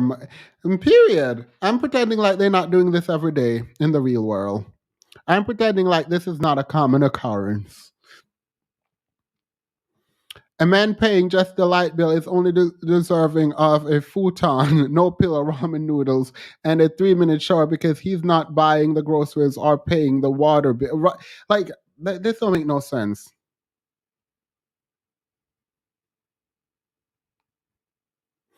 Thank you, giggles. This don't make no sense to me. I'm gonna start calling them little bills. Little Bill. I used to like that cartoon. I didn't say love. I used to like that cartoon. The person who has the vision and step up to become the leader, right? Ain't no way. Ain't no way. Ain't no way you're still talking about leadership. You want her to go out and toil the earth and come in and you are the leader. No, when she comes home, you better have food prepared in her bathroom. You better run the. What do you mean?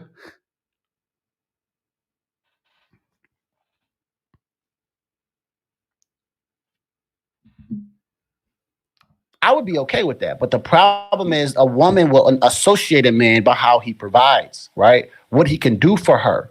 And if she feels that she makes more than him, then guess what happens? What do you mean if she feels like he makes more than her? He She does not feel like she makes more than him. She makes more than him. In the scenario that we're both talking about, she makes more than him. Why are you saying if she feels she makes more than him? It is what it is. She then belittles him because then she say, "This is my money. I don't want to do that with my money," right? And a woman won't. How is that belittling to him? The truth is belittling to him. It is belittling to a man to say, "This is my money. I don't want to do that with my money." That is just the truth. It is her money that she worked for, and she doesn't want to do that with her money. What do you mean that is belittling to a man? How is that belittling to a man? How is that belittling to a man when she said it is her money that she worked for? It is her money that she worked.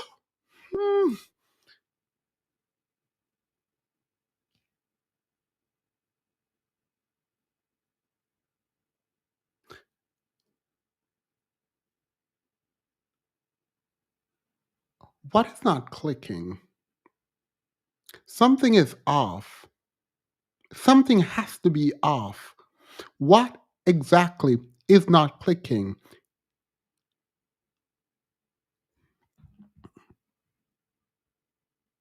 Maybe she belittled him some other way. Let me go back because that they want to be kept. Who are pretending to be heads? Yeah, you are not the head of anything. You are pretending to be the head. Like you're pretending like you are not it. You're not that girl. You are pretending. What do you mean? You're not the head of anything. You are not the head of anything because there is a cost to be the boss. I hope I said that phrase right because you know me and these idioms, girl. These idioms be dragging me through the streets.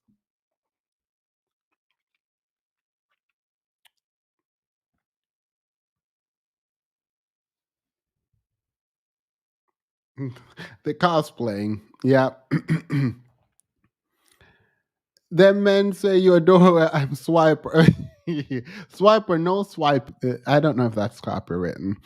A visionary with no provision. How dreadful. It's like a person who can read and a person who can't. There's no difference if the person who can read doesn't read.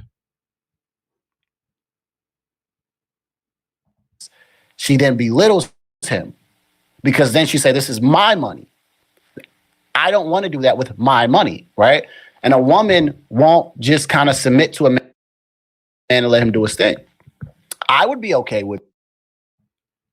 No, you can definitely do your thing. Just do your thing with your money, not. It is belittling to tell him, no, you're not going to spend your money that way.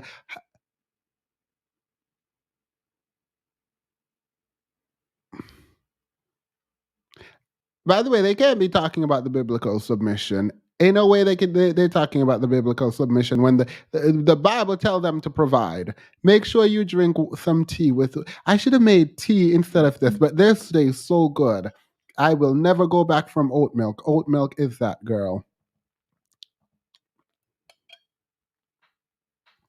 The black community is not a patriarchy. It's Pimparky. Kendall St. Charles. I used to love listening to her on Clubhouse, but I can't go on Clubhouse anymore. The people on Clubhouse, they just do too much. They do too much. Every time I go on Clubhouse, someone wants to debate me. Like every single time. Every time I go on Clubhouse, like I'm in the audience, everyone is pinging me to go on. I go on, men are crying, and then more men are crying. And I'm like, girl, I did nothing to you. I'm not about to sit here and cuddle you about. No, you're wrong, and it is what it is. At this point, it's not the man who needs to change; it's the woman, right? Right? Because this is not acceptable. This man should be shamed off the internet. No, retract that. No one should be shamed anywhere. With it because I would show my woman, listen, I don't care how much money you make. I am smart when it comes to the finances because your woman may not be smart with the finances, even. You're not that smart with the no finances. How are you smart with finances you don't have? How would you know? How would you know you're smart with finances when you never had finances?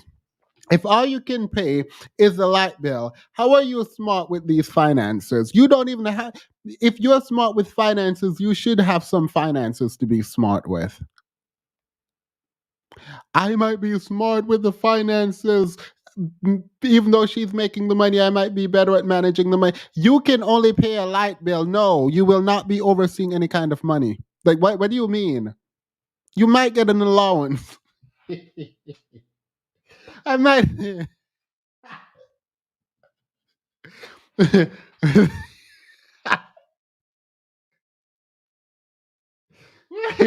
Like, what do you mean? What do you mean you have?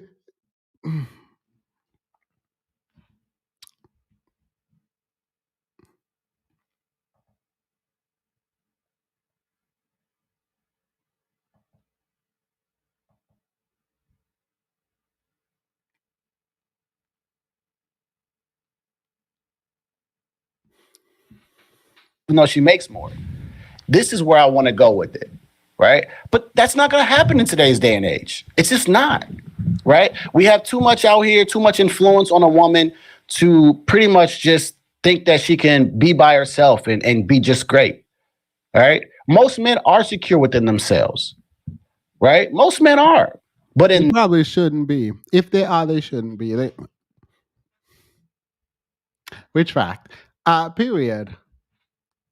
In this particular situation, Tyler Perry, a woman is just going to look for her next available option. What? It's just the way it's going to be. She's going to find the next man who can provide for her better than the man that she's with who can only pay a light bill. As she should. As she should. As she should. If you can only pay a light bill, she should probably be trying to find someone else. You said she's told you to get another job or get a better job, and you said no. So she did her best. She should find someone else. I agree. I think that I wish this was the reality. I think we would be in a much better state. I think we would be in a much better state. Yeah. That's it. Women are not going to be logical or reasonable and say, "Hey, this man who's making less is really the man I'm supposed to be with, and he's working his tail off to make more money than me." No, they're not going to give him that. What? First of all, it is logical to find the next person who is better suited to be with you. I don't know what you're talking about. Second of all, you are a liar. You are not a liar. Don't know this man. Apologies. Can't call this man a liar. I'm retracting that. That was out of line. That was out of line. I'll take it back. No, I don't know you as a liar.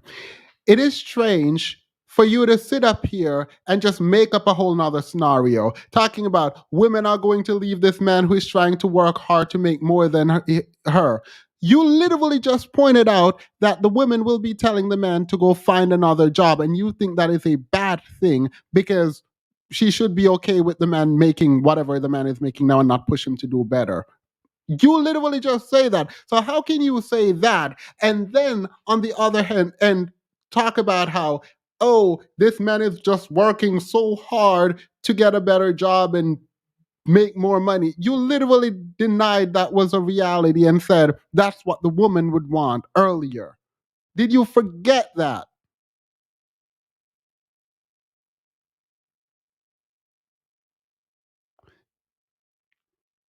You probably did forget it. And this is probably why you need to write down what it is that you're saying before you come on here and say foolishness. Dealing with a broke man in exchange for love is emotional, not logical. Yeah, that is literally the furthest thing from logical.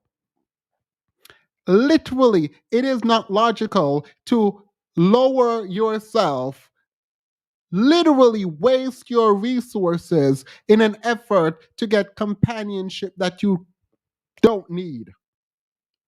You might want, but you definitely don't need it. And not from him. You probably can find it somewhere else.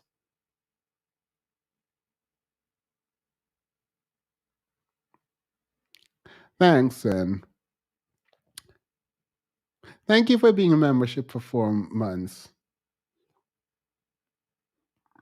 I just, women are emotional, they're not logical, they will go find a better man so who can provide for them. Yes, that is the logical thing to do. What do you mean? You think it's logical to be with a man who can provide, who cannot support, who can only pay the light bill. You think it is smarter, more reasonable, more logical to be with that person and reproduce.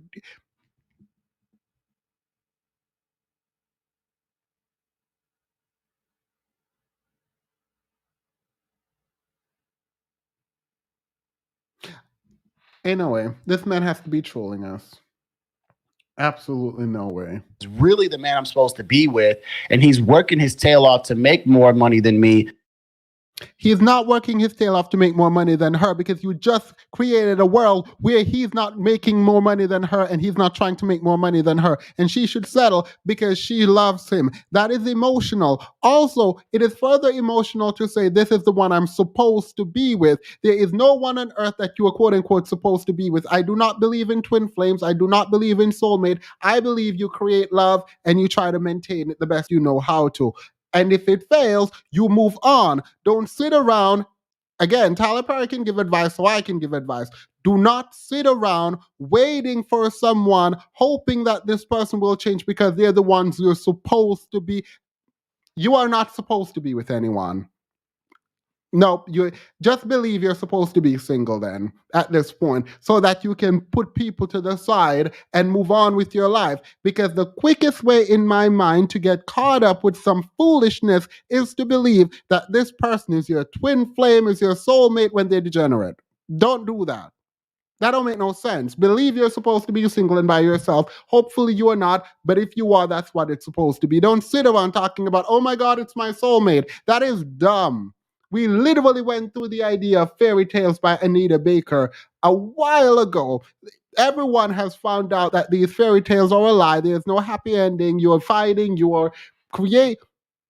All relationships are difficult, but difficult does not mean that they are harmful to you and destructive to you. Challenging does not mean you're being disrespected. Challenging does not mean you're being overlooked and pushed aside and being used and abused. So, no, you don't get to sit up there and say, oh my God, you will leave someone. It's not logical to leave someone who you're supposed to be with. Who am I supposed to be with? And how do you know? Billions of people in this world. How do you know? How does anyone know that that's the person that they're supposed to be with? You're not supposed to be with anyone. That don't make no sense. That this man should not be talking about logic. At least not here. I don't know him generally, and I'm trying not to speak about him and his character. I'm speaking specifically about the claims he's making about what is reasonable and logical. It is not logical to sit somewhere talking about this person is the one I'm supposed to be with. How do you know? You don't.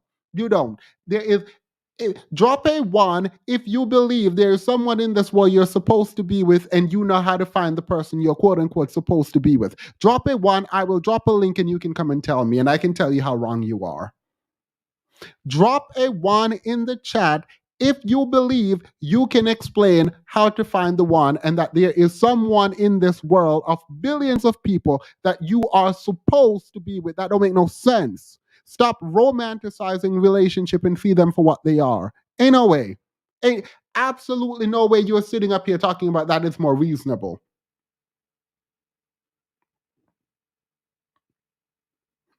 Not Themis has abandoned us. Drop a one. I'm not dropping the link. I'm not dropping the link for you with a name like this. Themis has abandoned us. I'm not dropping the link for you. Ah! Y'all sit up there listening to these fairy tales talk about the one, the one, the one. That's the quickest way to get caught up, thinking that you found the one. Meanwhile, he's just taking, he or she just sucking you dry, taking everything from you. Absolutely not.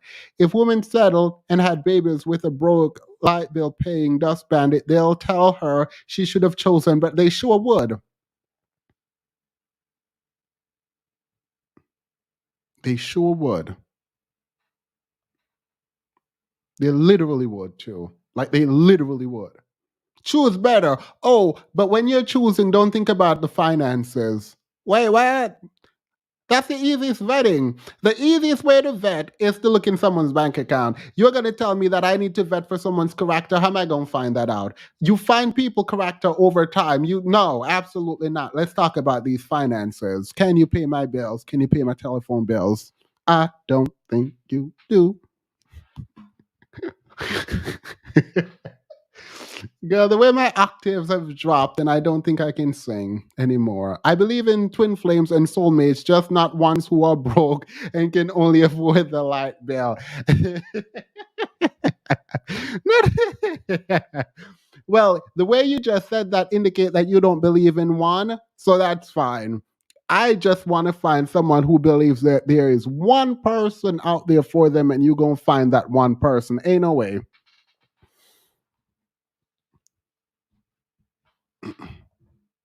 No, they're not going to give him that opportunity. Do you know there's women out there, and I hear it all the time. Women will say, I don't want to be in struggle love. I don't want to date a man where he's at right now. I want him to already be. I want him to already be established. Sensational.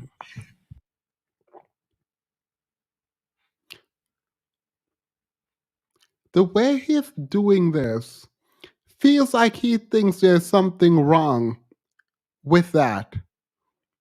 Isn't, don't you want to, wait.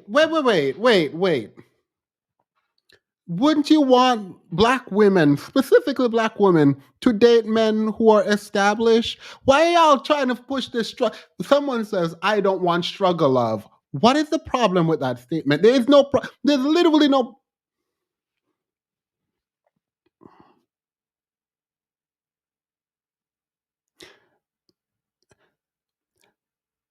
I feel like I'm so different. Obviously, I'm very different, but like I should be able to understand better the position.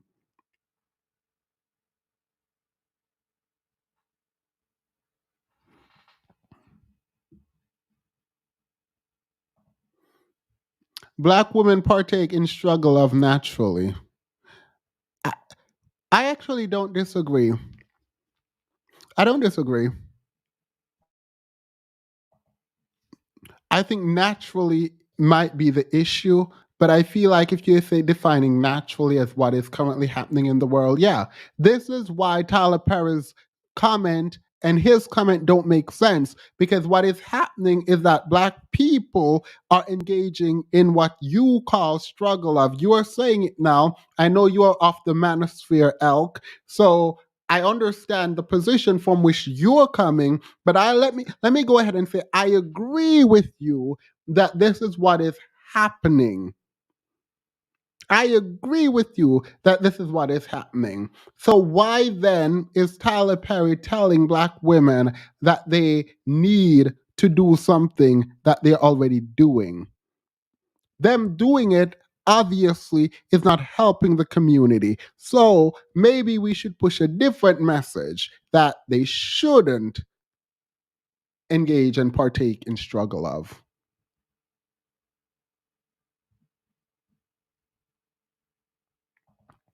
Say, I don't want to be in struggle of. I don't want to date a man where he's at right now. I want him to already be. I want him to already be. Wait, why are you laughing? Like, I feel like, isn't this. I'm thinking about this from my daughter's perspective. If I have a daughter, I'm going to want her to only date men who are where they want to be. If I have a son, I would tell my son to date when he feels like he can provide at the dating stage, marry when he feel like he can provide at, like, take care of his responsibilities. Like, why would you want to do it before? Like, I don't understand. Why would you want to do it before?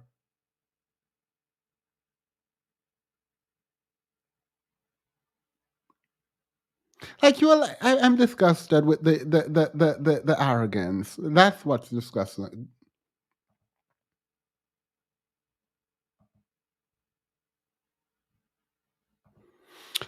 Similar to when Adusty pretend he is going to flip his baby mama's tax refund in the street, but instead flaw. That's the confident homeless look. I don't understand why he's talking about this. Like, I don't understand why he's talking about it like, I don't understand why he's talking about this like it's not a good thing to want to date people who have accomplished something. Be established. Sensational. They don't want a man who's going through school, going through his journeyman or something like that. He's trying to become like the next HVAC tech to have his own job, or he's on the trenches making things happen with a great vision. They don't want to be with a man like that right now. They want the man to be already established when they meet them. That's already an unrealistic goal. If he's in school, he's grinding and he's working and all that, they don't want that man, right? They want Rodney. You know what Rodney's going to do? Rodney's going to make a whole bunch of money, and Rodney is going to be abusive to her and give her what she wants, but she's going to be miserable. The fact, we talked about this in the Discord. The fact that the projection here, by the way, it wishes rich man abuse woman. The fact that those things in his mind are like one and the same is kind of ridiculous to me, but it feels like it speaks to his pathology more than anything else. It feels like this is what he would do, or this is how he is socialized for men. Like,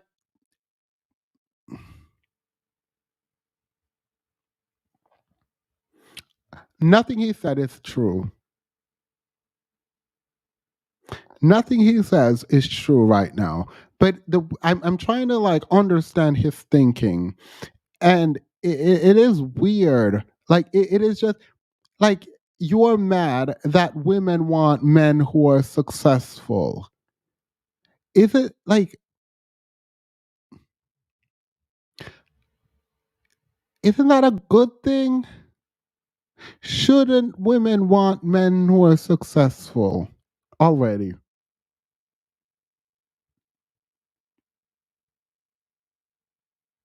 Y'all looking for people to come help y'all build.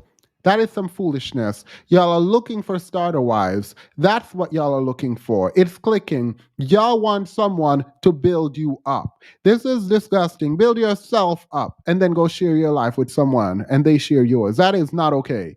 The fact that you're sitting up here mad that women would want someone successful is ridiculous. Like, it is actually ridiculous.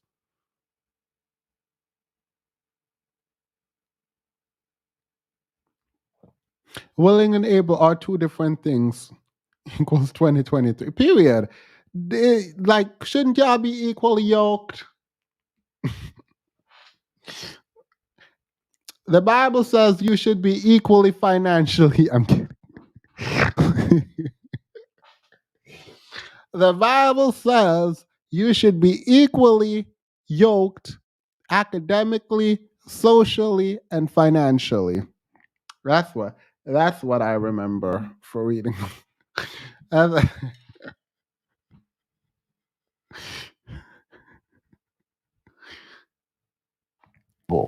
Instead of her waiting for Mr. Steve, but Steve is grinding as well, but Steve is in school. Steve is, making his way through the ranks, but they don't want to wait for Steve because Steve is taking too long.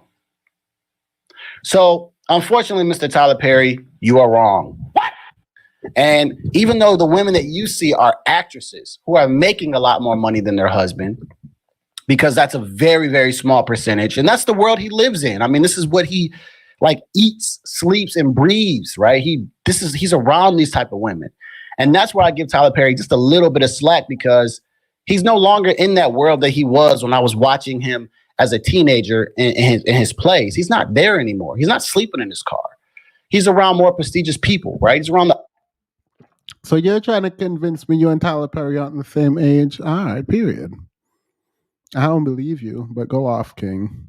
Oprahs of the world. Like I said, Viola Davis's, Taraji P. Henson's, and all these other women that are making significantly amount more than any woman, modern, a regular woman right now. It's just the way it is. But most men make more than women. And then guess what happens? It's still hard for a woman to listen to you. Even when you do make a whole bunch of money, it's still hard for a woman to listen to you. And it's funny because nothing about the conversation was about submission. Nothing. They want mother figures, not wives or partner. Yeah. Yeah. No, I know. I know very well too well. Theme is they dumb. The answer is always they dumb. Loving the oh, thank you. I can't believe it's been 2 months, not 2 months. It's gonna be a month, like 4 weeks since my hair was braided. I haven't washed it. Obviously, it doesn't wash well because your braids, but are twists. But period. I think I might start doing that. Let me stop. You all don't care about my hair. your vision, right? So that's what I gotta say about this video. I gotta hear your guys' thoughts below. I want to. Girl, this man just drained. Oh God, we still spend. This is an 11-minute video. I don't know why we spent so much time on this. But just for the Bible, the people who don't believe me,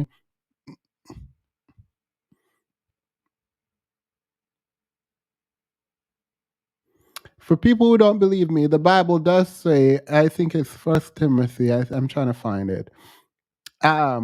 Here, let's pull it up.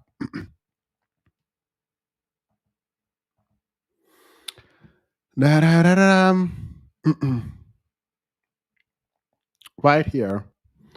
But if a man makes no provision for those dependent on him, and especially for his own family, he has disowned the faith and he is behaving worse than an unbeliever and should not be dated. So that's what the Bible said about people who can provide. So if you're going to be out here quoting the Bible, y'all need to quote it right. Now, bored, done, tired. Let's go to Jeannie May. Jeannie Mai. Is it Jeannie Mai or Jeannie May?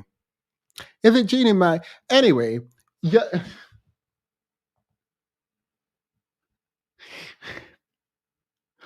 It's funny to me because Jeezy and Jeannie Mai came on the scene as a couple, and everyone was out here talking about couple goals, couple goals, couple goals, and I never understood. I never understood why. The reason I didn't understand why is Finchi, I think, played this clip too, where she was on the real some talk show that Tamar was on, and as soon as Tamar left, I left too. They were on the show, and she said that she like dark meat on the side, but white meat keep her lean and mean. And I'm sitting there and I'm like, oh, okay, cool. No, we know no black man will publicly claim this person to be with this person after they disrespected black people, right? But black men in particular.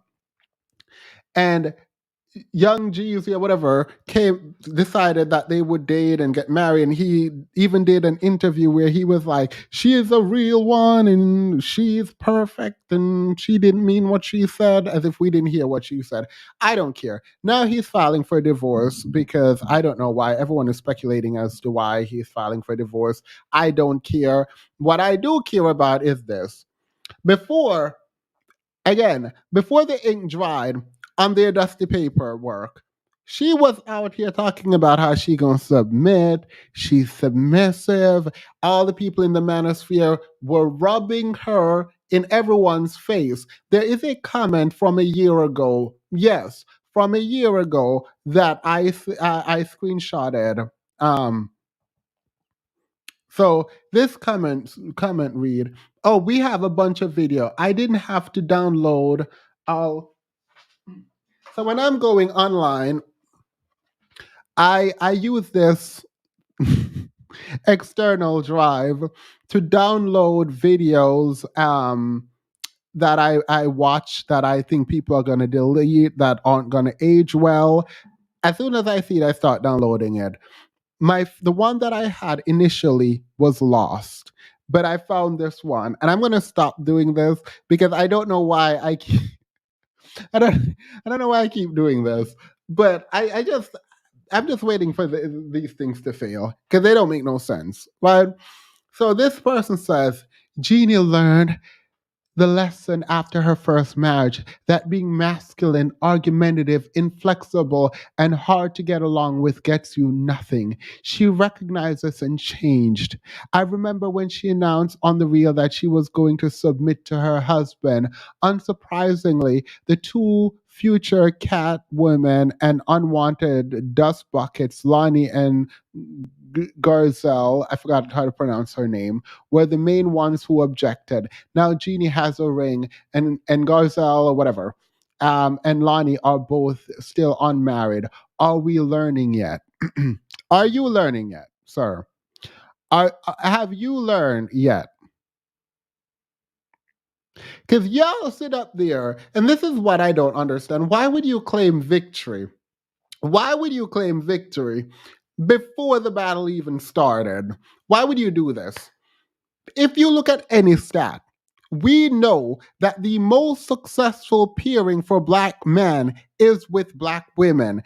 Be mad about it all you want, be sad about it, be happy, whatever you want to be it. But the stat says the best relationship in terms of outcome and longevity for black men is with black women. Black men statistically fail with every group of women, including black women, but they're most successful with black women. Black women are most successful with white men statistically.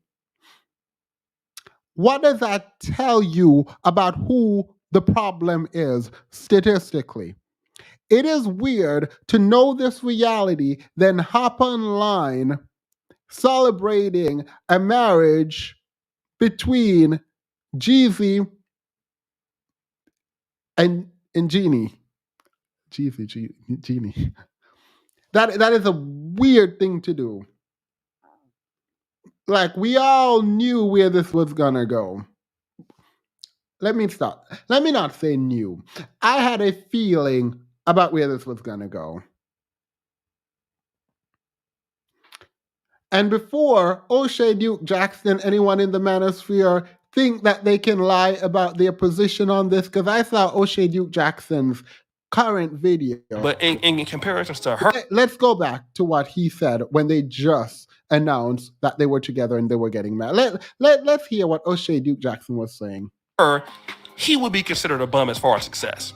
But now let's look at Jeannie Mai. Jeannie Mai is like the skilled fighter. Now, she's not a power puncher. She don't have the natural abilities that Keisha Cole don't have. She's not like maybe like naturally funny. Maybe she don't have a big butt. She don't have a big breast. She's not, tall.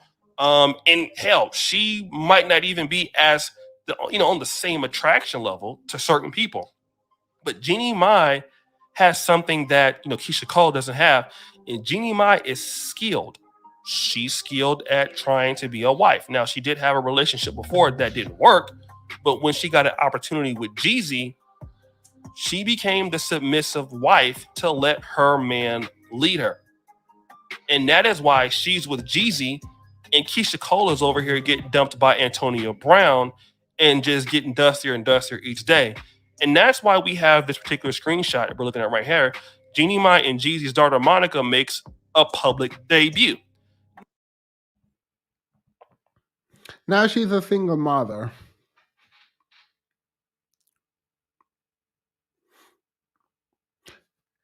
Y'all were rubbing, not only were you rubbing this in people's face, I don't know why you would do this. This strategically does not make any sense. But you decided to rub it in, not just like, oh, here's a black man marrying an Asian woman, blah, blah, blah, win, win, win. You didn't do that. You specifically pointed out Keisha Cole and how people are leaving her. Statistically, women file for divorce. Jeezy is the one filing for divorce.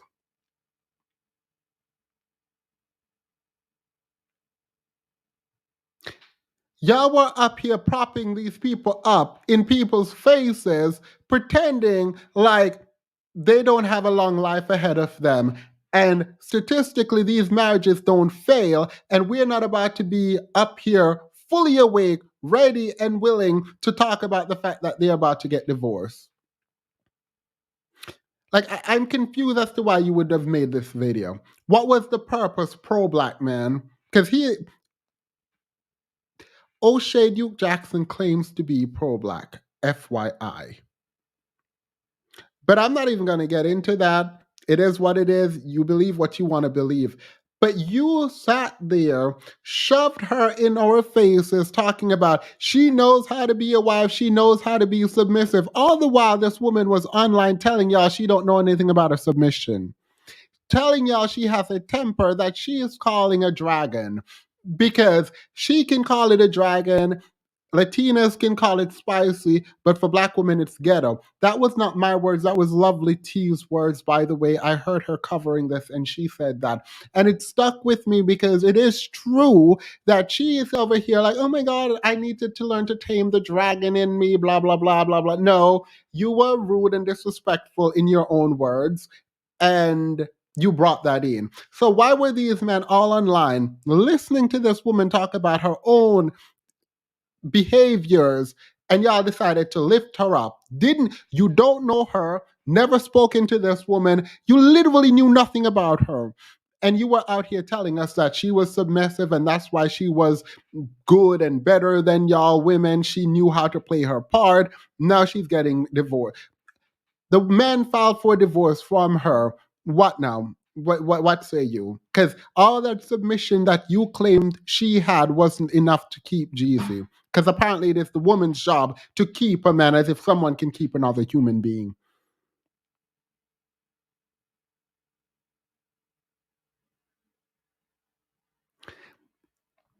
Y'all sat there, propped this woman up, and without any like the lack of foresight is baffling to me. When I saw this video, I was like, yeah, we're about to come back and recircle. There's another one we need to watch. But I was like, yeah, no, we probably gonna come back to this video. Like, as soon as I watched this video, as soon as I saw this video, I was like, yeah, no, I'm gonna download it. As soon as I saw the as soon as I saw the video, I was like, yeah, no, I'm gonna download it.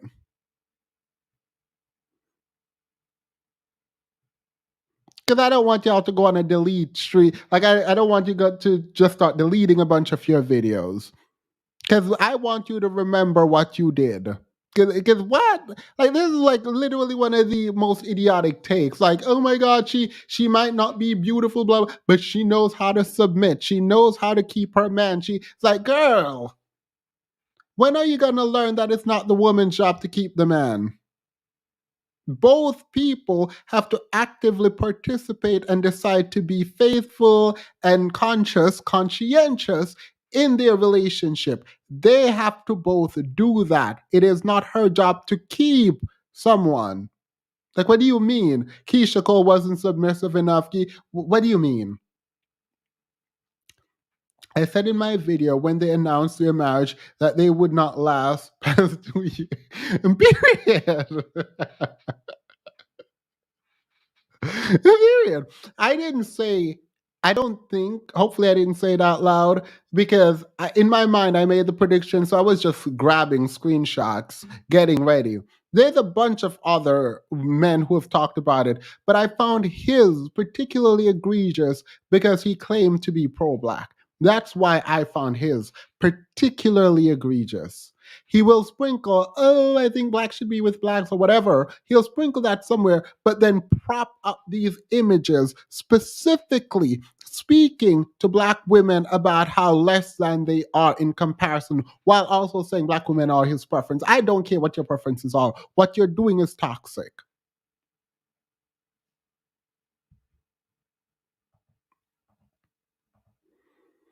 Oh, Sin has been a member for 14 months. It's them lying and saying rich men are more abusive than broke men for me. All data sources say that broke men are more abusive, yet they're trying to create the opposite. Now, yeah, I don't know why. The thing is, someone said this to me and I felt bad, but this is not advice, but I was told, please don't enmesh your life with anyone, including friendships, where they don't have anything to lose. Because when people don't have anything to lose, they will act up and act out. When you have something to lose, you're more cautious about how you speak, how you engage, and the things that you can and cannot do. When you have something to lose and your friends have nothing to lose, you're at a very specific and distinctive disadvantage in terms of interaction.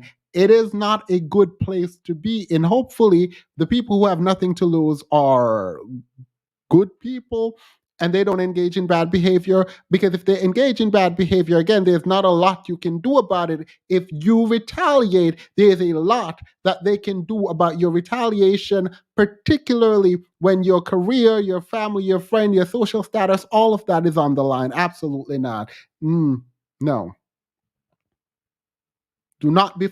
Let me not give that advice, but my grandmother told me that. My grandmother told me that, and she might be a bit elitist. Jeannie's anti-blackness was probably a plus for him. It's something they have in common. Couple go. I don't know how you look past that. Even if you wanted to look past it, like the public imagery of it all is just ridiculous. Jesus has a track record of abandoning women who have children. His children. He's non-committal. He is rich, dusty. O'Shea is a huge. Look, I am doing a video because while I was away, what's her name? Light skin Keisha is doing things. And I decided I'm going to do a video on her specifically because this is part of it. The idea that you're going to ignore how a man treats women in his past because you are not like other girls is one of the most idiotic approaches that I've ever seen. You look at people's track record and you make judgments about how they're going to treat you. You don't look at their track record and say, I am different than those other women, so he's going to treat me differently. It is not the women, it is him. And because you have made it so that you are competing with other women as opposed to looking at this man objectively, you are now in a position competing again with these other women for this man who treated them bad, as if he's not about to turn around and do the same thing with you. All right, I'm still making the video. I was contemplating not doing it, but at this, you only have one life to live. Be messy in the current one. Jeannie Mai fits into the Rita Ora conundrum for me. What does she do? Quickly. And from what I've been told,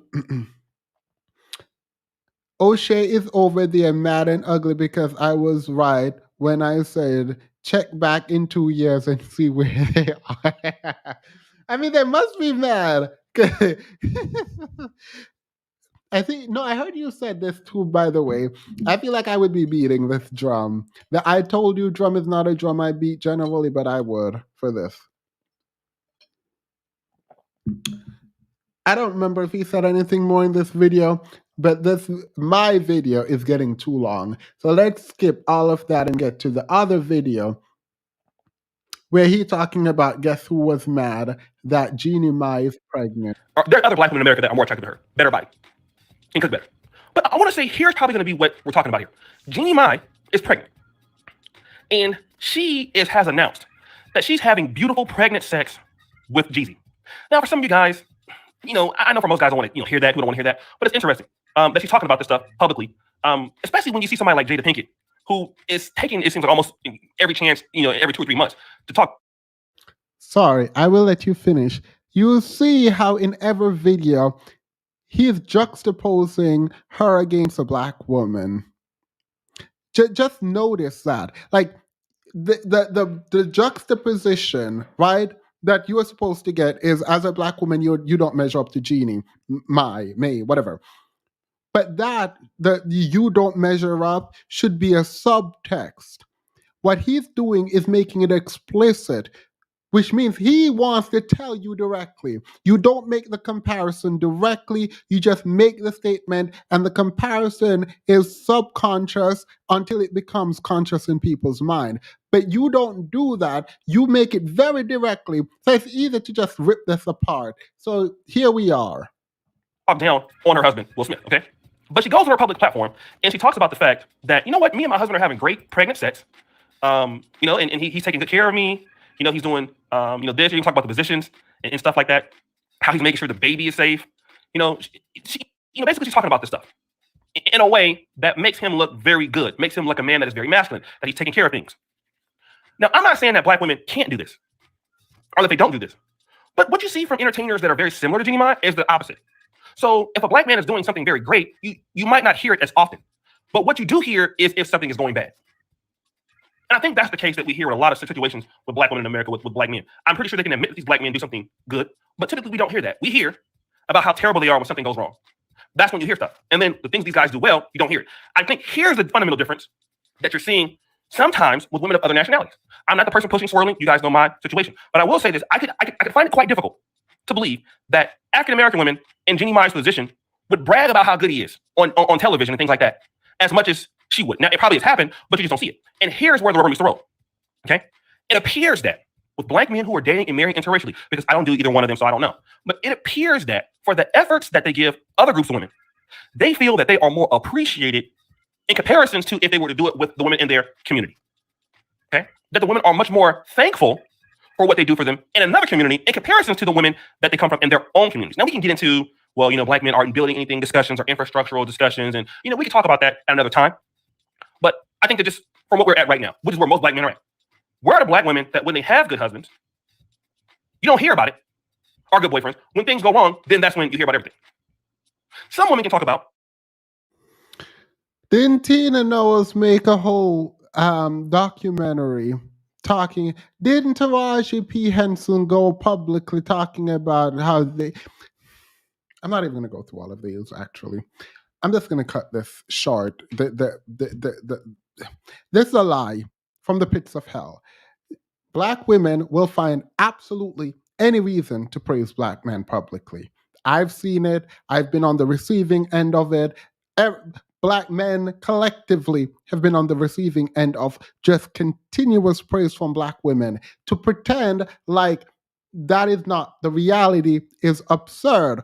But again, we have O'Shea making a video a year ago talking about how part of the reason Jeannie is winning and getting high value men and why black women can compete for high value men in the way that Jeannie Mai can do so is because black women aren't as submissive and grateful and kind and giving as Jeannie Mai is, and she snagged herself a man.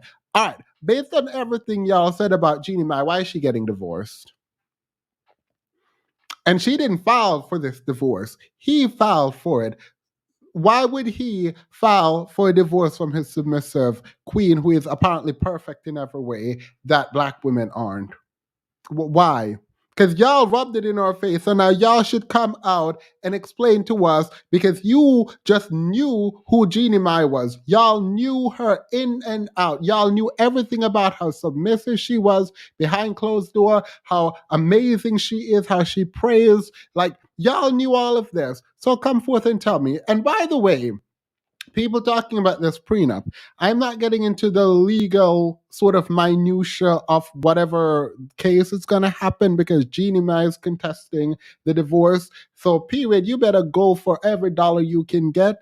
But the idea that there was a prenup, I heard someone say, and no, I did not look this up because I don't care to look it up, that she signed the prenup the day before the wedding. If this is true, that the prenup might not be as secure as y'all might have thought. But the idea that he filed for divorce from her means maybe she wasn't perfect. Maybe she wasn't as great as y'all thought she was. Maybe y'all should not have been up on your podcast shouting in everyone's face about how good she is and how much better she is than other black women. Maybe you shouldn't have done that.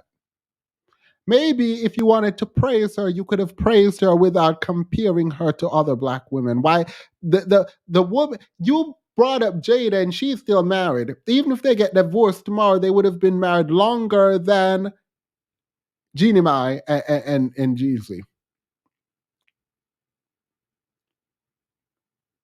Because now the message is, because y'all said she changed and she became submissive and whatever. All right, we'll take your word. So that couldn't even keep the man. You said she was perfect, and that couldn't keep the man. So, what now? Just literally playing in people's faces.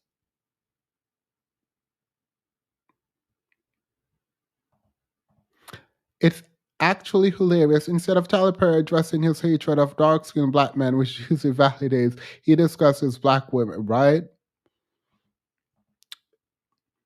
I've just read that. Thank you. That does not make any sense. Which brings us to the latter half of this live stream. Please buckle in, because the ride from here on end is going to be a bit rocky. It is going to be a bit rocky, and the reason why, well, let's start here. Let's do this.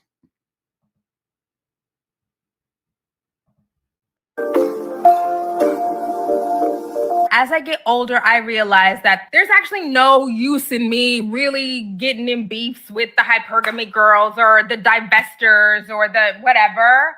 Do you? But that is not Black feminism. Black feminism, and this is something that I've long critiqued, is filled with women saying we have to protect our men. Women who offer a pointed, salient critique of Black men's pursuit of, desire of, embrace of patriarchal ideals and still go out and march, still go out and organize, still advocate abolition, because the desire is not to trample on Black men. The desire is to foment the transformation of Black men so that we can all live harmoniously. That is a loving ethic. That is an ethic that says, oh, you are fucking up, but we're not going to throw you away. And that is by the way, the discipline that it takes to adhere to that ethic, it should not be underestimated. Rejecting ideals of disposability? Y'all think that's the easy way? It is a much harder ideological lift to say, oh my God, look at this shit. And they're unrepentant and they're calling women out their names and they're colorist. Okay, but I guess maybe one of these people can be reformed. Some.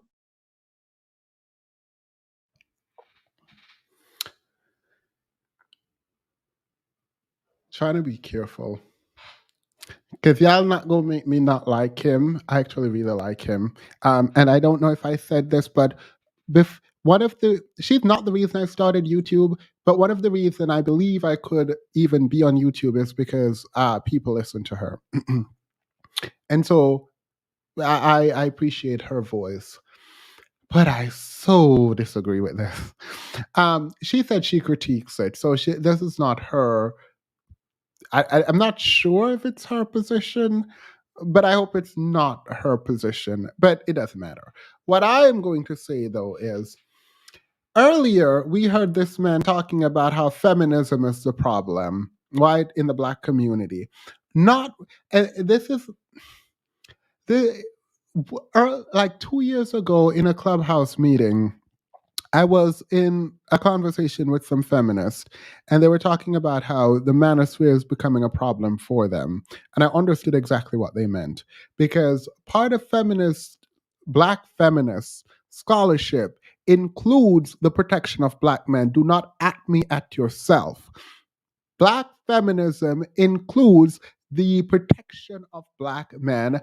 Intersectional feminism includes the protection of Black men because we are considered a marginalized group. And the upliftment of all people and wanting equality includes lifting up all people. The problem with this is you cannot be lifting up the people causing you harm. It does not make sense. By the way, I don't agree that it is more difficult to march and it is more difficult to advocate for. I don't agree with that. I think it is more difficult, listen to me, I think it is more difficult to do something other than that which you have always been doing.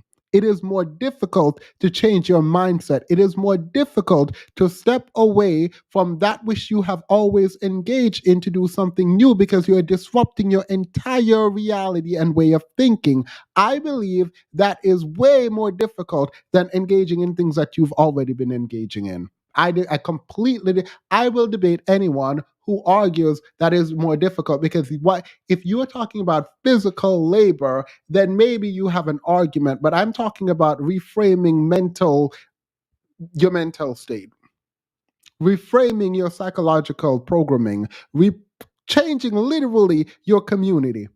Because if the people around you engage in this way and expect you to engage in this way, it is easier to engage in the behavior that everyone expects you to engage in. It is much more difficult to walk away from all of that, in my mind. But we can debate that. So, the argument here is that Black feminists wants to create a world where Black women and Black men can live in a cohesive, convivial, if you will, atmosphere. And to do that, it requires protecting these men, even though they're unrepentant from what they've done. And I agree. That is included in Black feminism.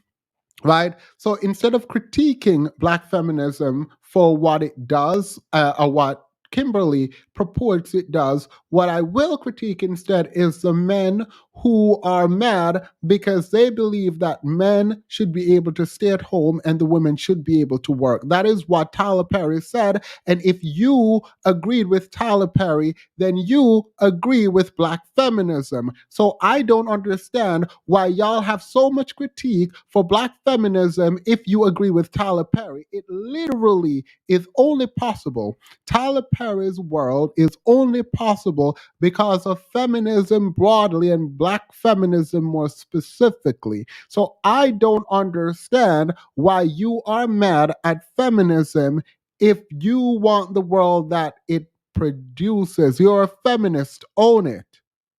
Own it. Like, I'm almost a feminist. I keep saying I'm almost a feminist because there are some issues I have. Like this. But own it.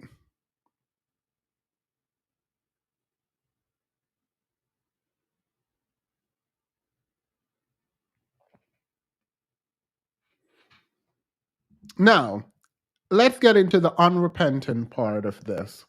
Because she is pointing out that there might be people who could be saved. And she hinted at colorism. And I found this clip and I wanted to include it in this because what she's talking about is protecting black men essentially from themselves because they're unrepentant about what they do, but in her words, they know not what they do, right? So let's hear someone who claimed to have grown. And by claim to, if he's being truthful in what he's saying, then he has grown. But listen to it, and then we'll talk about why this is important in a minute. Dating any South Sudanese women, but as I began to love myself, I'm like, yo, like, y'all actually beautiful. You get what I'm saying? But that's when I get into loving myself. You get what I'm saying? So, yeah, but that's real. my take I'm on glad it. that you Yeah. said that because not a lot of men will actually say that, hey, like, they had an issue with their skin tone that they didn't know and were projecting. It's because they hiding, Yeah. They really hiding, and that's a fact. You remember. Y'all remember. All right. So he is admitting that at one point he didn't like dark-skinned women because he had self-hatred. We knew, thank God you caught up. But what happens to all the people who are harmed in the path to self-discovery? Like, actually, though, what happens to people? Because, like, when I think about the idea that we are supposed to, like, I am okay with you discovering yourself and getting over self-hatred, but I have a problem when people are harmed in the self-discovery phase. And I don't know what it's like. Girl, if I had skin like that, I would be a model. Can nobody, ain't nobody gonna tell me nothing. So I don't know what it's like. I was laying out in the sun all through my trip to Asia because a period, and I it's not jealousy. I'm not jealous. I love my skin. I love like the body I'm in. I do actually, but it like when I see like dark skin that is just like just spotless. Like, I'm like, period, I wish I had that. And I don't know what it's like to not like your skin because I've always loved mine. So it is what it is. But imagine the impact on women in his path. Not him now, because apparently he has changed, right? But imagine the impact of how he engaged with people who might have had his skin color. And I'm not saying this to be mad at him, he's growing, but the issue, and not just around skin tone, I'm talking about abuse, like someone learning, because the black feminist thought that Kim just pointed out has at its core that we will at some point find people who will change. How many of those people will change and not continue to harm? And of the people who do change, how many of them caused harm in the process to change? I am not talking about colorism only. I'm talking about abuse, physical, mental, right? Like I'm talking about disparaging people publicly. Obviously, we want room for people to change, but how much work do we expect the people being victimized to do in an effort to help us actualize our true potential and acceptance and grace and give back to that community? How much of that is required? I don't know how much of that is required. That does not make sense to me. How do you engage in a world meaningfully, right, with the objective of transformative help to people who are causing you harm? That's an actual question, by the way. That is not a rhetorical question. You don't have to type the answer, but please think about it and you can give it to me at some point. How do you do that? Because the grace with which you're asking people to operate feels so anti self preservation. It feels like you're running right into harm.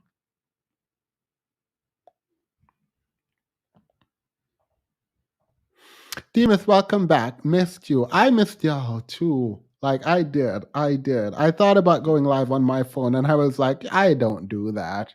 I do not do that on YouTube, so I'm not about to start. Then Candy made Todd sign the prenup the wedding day. Can Todd take half too? Depends, right?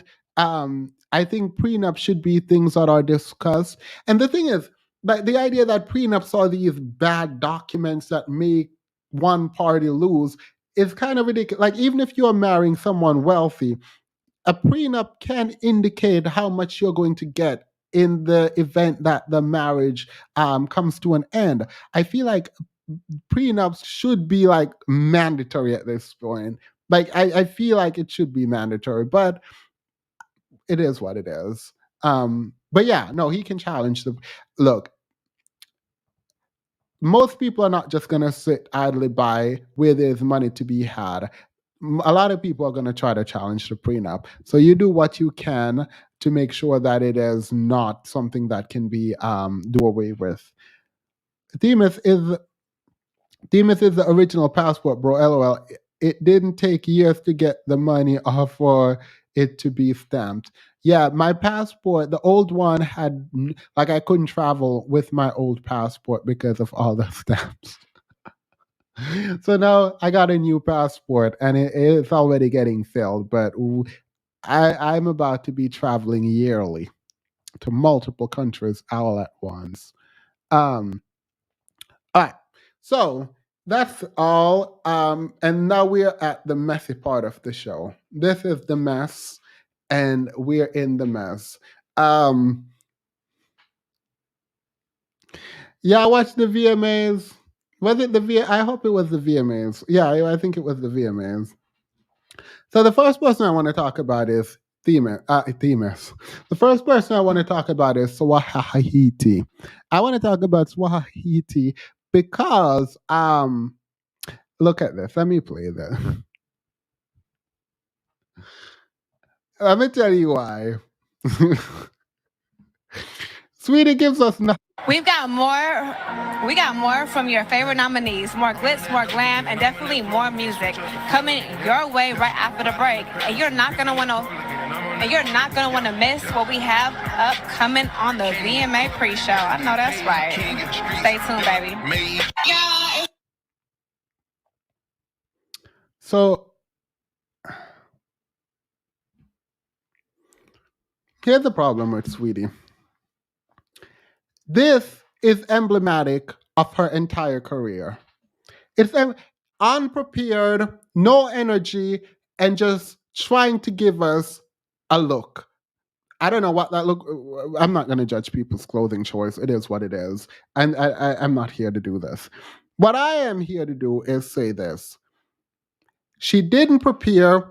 She didn't know what was on the card. And she went up there and gave us everything that she does when she performs, when she makes music. It is absolutely nothing. And I am annoyed. This is why I'm annoyed. There are so many talented people out there, And the idea that there is a machine behind her pushing her is kind of ridiculous stuff because she does nothing. You are beautiful. You're a beautiful woman who shows up and you don't give anything. Like you don't, like, how do you not prepare? You're so focused on how you look that you're not giving any substance. And this is where I have a problem with talent today. I do have a problem with talent today. Everything feels very popcorn music esque, microwavable music, fast food. Nothing is being developed. No one cares about the industry. No one cares about the art. Everyone gets a following, then signs a contract and become a musician. And then we wonder why music is quote unquote dead. No one is buying any music from people because these are not artists. These people are not artists. The fact that, let me calm down. I really, really like music. And I engage with music in a very specific way. I'm not going to explain it here, it doesn't matter. When I see someone like Saweetie or anyone else who gives no effort at all, I don't care if she's on stage. There's no effort. You're too caught up on your presentation that you don't perform. I don't like that. I hate the lack of effort. It is not just her. It is Cardi B. It is the City Girls. It is like, and by the way, JT can actually rap, which is very annoying to me because they're not even invested in the art, which again, make your money how you make your money. I'm not here to pocket watch. Do what you need to do. But at some point, we're going to have to start recognizing that the music industry is dying because we're killing it. That's why it's dying, nothing else. There is a teleprompter in front of you and you can't read it. And the probably jumped out of bed, went there without even looking at what it is that you were going to present. Because you should have just went off script and said, we're about to be back, y'all. So that's frustrating to me. In the same vein of the rap girls or whatever, Nicki Minaj went on stage and did what needed to be done. Now let me say this, first and foremost for y'all Nicki Minaj haters. You can be mad all you want, because I'm mad at her too, by the way. And I'll talk about why I'm mad at her. You can be mad all you want, but you would be wrong if you say Nicki Minaj can't rap. If you say Nicki Minaj can't rap, you're wrong. The truth is not in you.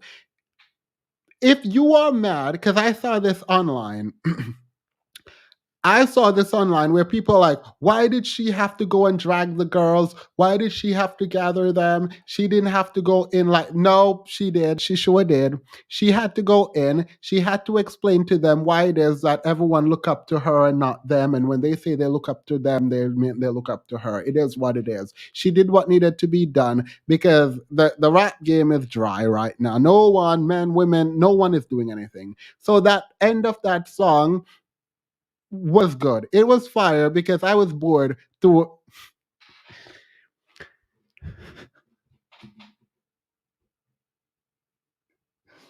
Yeah, who told Nicki this thing? By the way, I don't hate the song. I don't hate the new Nicki Minaj song that she was singing. Girl, I don't even know the name because no, I don't know why Nicki's singing, girl. But period. So Nicki's singing a song I don't care. But at the end, she decided to rap, and I don't know how much of the rap I can play, but I'm gonna try. Let's try to hear some. Let's try to hear some of it. Because you know what's sick? The fact that the girls were they were in the audience. They were in the audience, and I'm mad because the cameraman didn't even give us give us the visuals that we needed. I don't want to see Katy Perry, Taylor Swift. It is only Taylor Swift. I don't know why I said Katy Perry. Same thing. I don't want to see them. I want to see who Nicki is talking about. I want to see the faces of who Nicki's talking about because at this point, Megan Thee Stallion might be the only one who could go toe to toe, and I don't think that would work. I don't. Let's hear it.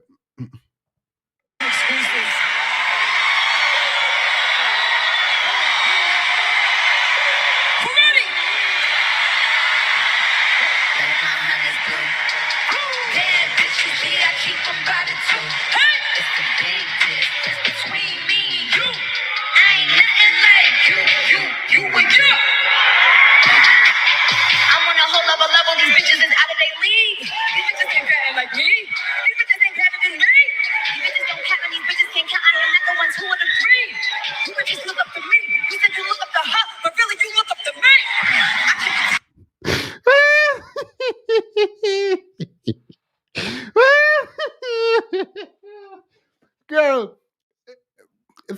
why I need to do camera work. I'm gonna play more, but I'm pretty sure I'm already getting copyright strikes as we speak.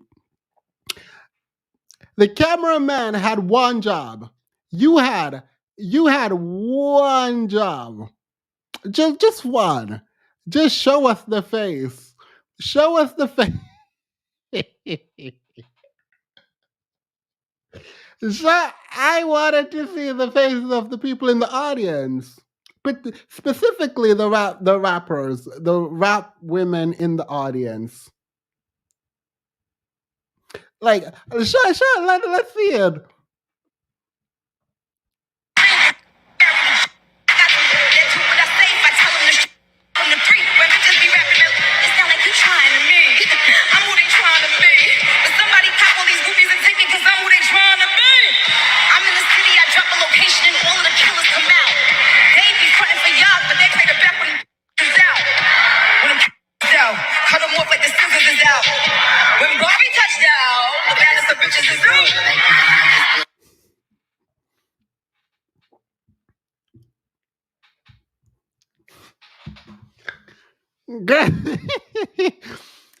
So, you know Nicki is messy. You know Nicki Minaj is messy when you're on the stage. When you're on the stage with all the women in the audience and you're dragging them, I realize Nicki's actually at her best when she's dragging, because Itty Bitty Piggy was the one that went viral, I think. And this was when she was dragging all of the girls. She's always dragging. Nicki is always dragging the girls. Not cheeky, not y'all yawning. Y'all can yawn. If y'all yawn for this, then y'all don't like bangles. Bangles, I don't know the song. No, someone said I'm a prod barb. Actually, let's get into this part. I am not a prod barb. I'm not a prod barb. I am actually very embarrassed to claim that I am a barb. I was, and I think Nicki Minaj is an amazing talent, great rapper. She has stage presence that the other girls don't have. So I like her. I like that her raps. This one wasn't that complex. She was just dragging. But her raps are usually very complex and intricate, and you have to listen to them to get the double entendres, metaphors. I love that. And when she's talking about expensive stuff, I like hearing it because that's how you rap. Everyone's like, oh my God, my Lambo. No, no, let me stop. Talk about the paintings you bought and from whom. I like that kind of flex. Anywho, because of her husband,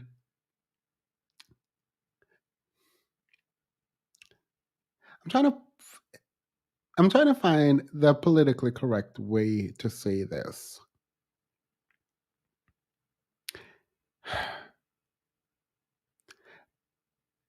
Nicki Minaj's husband is a problem for me. He's a problem. I'm sorry, he's a problem for me. And the reason he's a problem for me is there are certain kinds of behaviors that's just not acceptable. There's a picture that I'm not about to post because the way in which I'm going to describe the picture or would describe the picture could be problematic. But I saw Nicki Minaj's husband and his friends posing at the VMAs. I was very confused as to why they were there. First. Second, he goes online threatening Cardi B's husband, Onset girl, some set from the Migos. And he is online while he's on probation, threatening someone else. If you don't care about your own image, your career, well, I guess you don't got a career to care about. This again is why you don't tie your life with people who don't have anything to lose, but whatever. You are out there threatening people. If you don't care about you, at least care about the breadwinner's like career. Like, I don't understand why you are online. Long story short, he's now under house arrest. He is now under house arrest for threatening Offset online.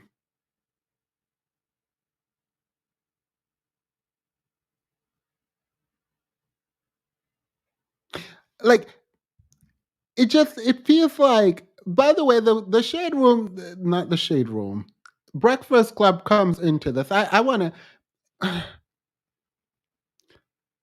Nicki is too talented. Oh my god. At her, like, at this point, that's not just a mistake. Like, oh my god, just let her make mistakes. Like, you give Holly a pass, but you won't give Nicki a pass. It's just like him though, like the person who was in prison for like, all right, girl, period. Nicki got one that could pay a light bill. I'm jumping out. No, I can't do this because the thing is, I actually really like Nicki Minaj, and like talking about Nicki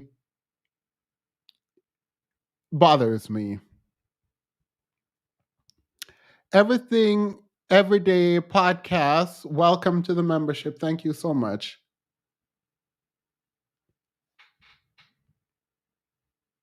Thank you. So,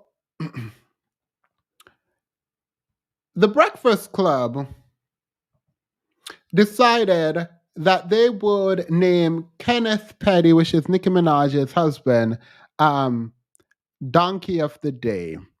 And I'm confused as to why the Breakfast Club is handing out Donkey of the Day and not giving it to DJ Envy. I'm confused as to why the Breakfast Club is handing out Donkey of the Day to... Sorry. The petty in me really wants to go... I'm going to explain why. So y'all gonna sit up there and call this man Donkey of the Day, which what he is doing is out there and he should be dragged or whatever. But there's a saying about cleaning up your own house before you go talk about people. Pick the thing out of your eye before you do it to others. Isn't DJ Envy in some lawsuit now for scamming people out of money? Isn't DJ Envy? Because DJ Envy brought Tyrese on the Breakfast Club, and they were all talking, and he's talking about he gonna box his mouth, and I'm sitting there thinking, DJ Envy, why is you and your wife talking to Tyrese, and when did Tyrese become a marriage counselor that brought you and your wife together after you cheated on her? Now you're up here acting all high and mighty when you should have called a man. If the man is your friend going through it, then you should have called him and reached. I don't care about a Tyrese or a DJ Envy and their relationship. I don't care. I don't know why I'm going through that. I watched a 2-hour long video on it and I was like, oh, girl, I don't care. What I do care about is this lawsuit. So DJ Envy, let me pull up this. Because anyway, let me hear. I take my last... Lovely T did also cover this. This is what Tyrese had to say about DJ Envy. Breath. Maybe it's the Capricorn in me. I'll never let a violate my character, put words in my mouth, or paint a picture, manipulating, gaslighting, and putting me in this light for something that I never did. And if y'all gonna say I did something, just understand that I've been dealing with the courts. Divorce number 2, baby mama number 2. They don't deal in emotions. They don't deal in feelings. They don't deal in the courts. They don't deal with hearsay. What they deal with is receipts, proof, and evidence to back it up. Otherwise, the real reason that you had your wife to call into that station with that monologue that both of y'all rehearsed is because social media was beating shit out of you. Because you was a goofy, foul, self-consumed. You have your own self-interest in mind. You don't give a fuck about nobody, what you say, what you do, and the effects that it has on other people. That's why you in the middle of all them lawsuits now. Okay, first of all, Tyrese is always crying on someone's internet, and I don't like this. I don't like someone who you were. You were sitting there at the breakfast club with them. If you had something to say, you should have said it then. Now, I'm glad you're saying it now because, period, the mess is the mess is the mess. We're here for it. But you should have said it to them. When he said he wanted to box your mouth, if it made you upset, you should have said something then. You don't just run behind the camera now and start talking. We don't, keep talking. But it seems weird to be doing that now in this way. That's fine though. Here's what I don't like. Before I get to DJ Envy, I hate when you are friends with someone and when the relationship ends, you decide to come out and talk about how they were bad people. I don't care what they did. If you knew while you were friends with them, you are a problem also. You don't get to come out and weaponize what you know about your friends. He's a terrible person. He just want to use people. He's never been good, blah, blah, blah. Drag, drag, drag. Okay, so you knew all of this while you were friends with them and trying to patch up their relationship with his wife? You knew all of this, and now you're coming. I hate these people. I hate. I don't use the word hate lightly. I hate people like this. I do not like people who weaponize your secrets, weaponize your past against you if you all were friends and they knew about it while you were. No, you're a problem. You're complicit at best, a participant at worst. So no, I don't. No, it's a very underhanded, disgusting way of approaching. I don't trust you. I would never want to be your friend. Hopefully people see this and realize you're like, to me, this is useless. I can't do anything with you because after a relationship ends, you're coming online, divulging all of it. If you found out about it and that caused the end of the relationship, then drag publicly. But if you knew while you were actively friends with this person, I don't care about it. You're a useless person to me. Tell me. Tell me, please, because I want to know. But please know, you two are also useless. Now let's get to DJ Envy. How dare you sit up there, right? Talking about you're challenging the complaint and you're asking for the court to dismiss the case because you also lost like $500,000 because you got scammed by the scammer you were promoting does not mean you don't hold this liability. You are also liable for how you promoted this man, engaged with this man, and was in business with this man. If this person is getting sued, you too should be getting dragged all across social media and through the courts. Pause. Let's go back to Tyrese for a second. Tyrese was the same person talking about he wanted to have a million Dusty Man march on the court because he wanted to not pay his child support. Now he's out here talking about the courts only deal in facts. So the court was factual when they say, oh no, you got to pay for it. Got it. Thank you for confirming that you were just trying to be Dusty in trying to get out of paying for your children. You were wrong based on what you're saying about the courts only dealing in facts. They don't care about your feelings because all you were feeling was that you weren't about to pay for child support. So I'm happy you now understand that the court deals in facts. I don't know why you would come online and pretend like, oh, you're in agreement with the court decision and they only deal with facts when you know you don't like it. But okay, fine, whatever. I don't care about you. I just needed to go back there because I realized you just said that. Back to DJ Envy. You're claiming that they took money from you also. Where was that video? I need to see the receipts for the money that they took from you. Oh, wait, the person you were dealing with only wanted money in cash. They were taking money in cash based on reports. They were taking thousands of dollars in cash for real estate investment. Oh, wait, let's drag the people who invested in this. Let's drag the people. You paid cash. You paid, allegedly, cash for real estate investment. Where was the receipt? Where were the contracts? If you only gave money to people, you didn't want that money. If you took money out in cash and you gave it to someone without contract, there's no contractual obligation between you and that person. We don't know if there was ever any money passed. You need to prove the money passed because you didn't want the money. If you are giving cash for real estate investment without any proof of it, you did not want that money. You did not. I don't care. I want to empathize with you, and there's some part of me deep down in my soul that empathize and feel bad. But if it is true that you gave money to someone to make more money for you, and you did not have any receipt, you were doing this all under the table. No, absolutely not. Like what? Okay, now DJ Envy. What do you mean you also lost 500,000? What is that supposed to do for me? What? We gave you money. I invested. I didn't actually. I'm just saying. I invested in you. What am I supposed to do with the fact that you were also scammed?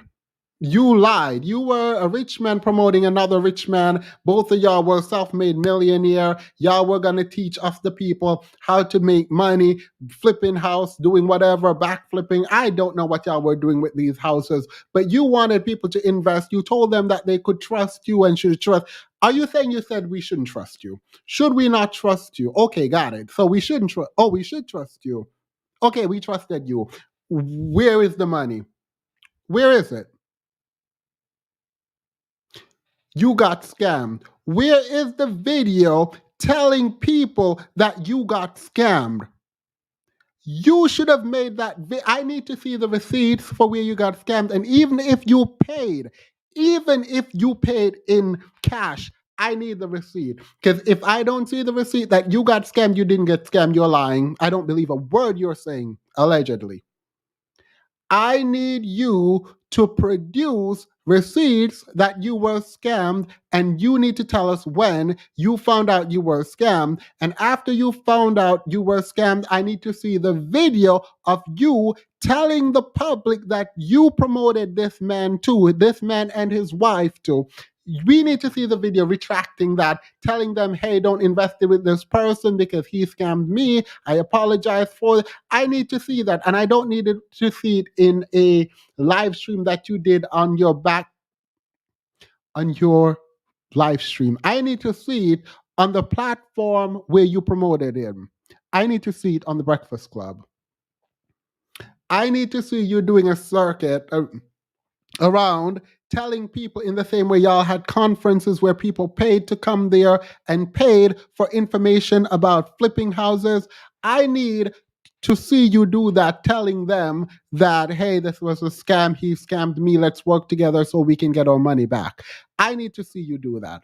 Because if all you're doing is telling the judge that they need to dismiss it because you got scammed, but you did not come back as you would, as a reasonable person would, to the audience to let the audience know that the man you promoted is a scam, we gonna have a problem. Because what that tells me is if you got scammed out of $500,000 from the man, it means you have knowledge that the man you promoted is a scammer, and you did nothing with the information regarding the scammer that you promoted to your millions of people who listen to you on the podcast, the Breakfast Club podcast, radio station, whatever. You have an obligation to come back and tell the people that, hey, yeah, this was a scam. I'm sorry, he just took my money. Please don't invest with him. I need to see those videos. I need to see it. What do you mean? Oh, I was scammed too, so the court should dismiss it. Girl, wait, have you lost your mind? Like,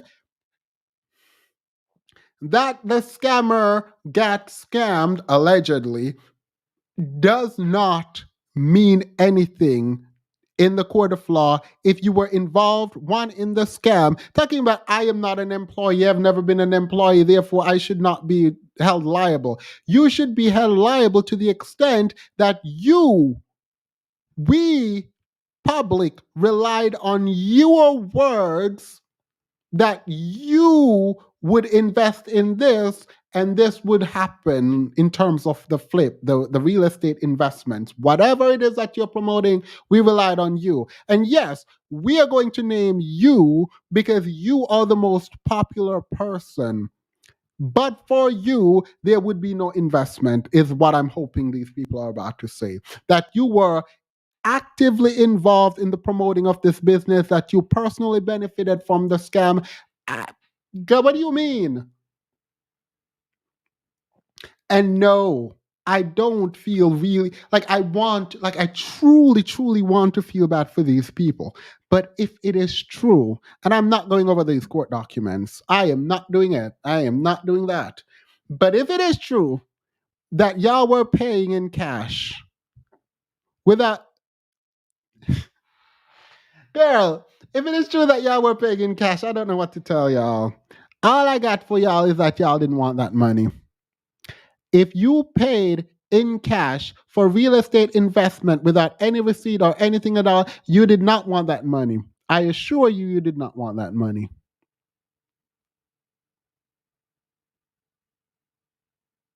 What do you, someone was like, oh my God, you should do a full legal breakdown, go over the pay. No. DJ Envy, none of these people, what's his name? Oh my God. I'm just so annoyed with this. Whether Caesar Peanut, I don't care. It doesn't matter. Someone is like, oh, you should read the papers, get everything together and create a PowerPoint because we want to hear your legal announcement. No! What do I look like going over? What do I look like going over this case with DJ Envy scamming people allegedly, talking about some invest? If it is not true that, like, if you paid but you didn't pay in cash and you do have receipts, then sure, I would go through it. But I'm not about to waste my time going through a case you can't prove. Absolutely not. I'm not about to do it. No. You gonna sit there give people money. Let's do a quick public service announcement. I think I've made this announcement before.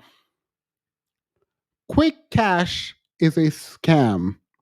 Even if there is a possibility that people can triple double whatever your money, just assume it's a scam and move on. In life, the easy way is usually the wrong way. People are preying on the fact that you want things and you want it now. Don't listen to people talking about I'm going to make you rich. You're going to become a billionaire, millionaire. All you have to do is drop ship. Girl,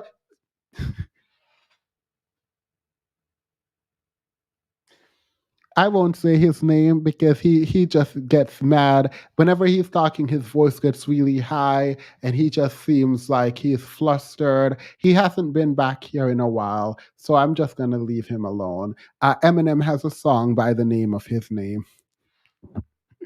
So I'm going to leave his name out of it. But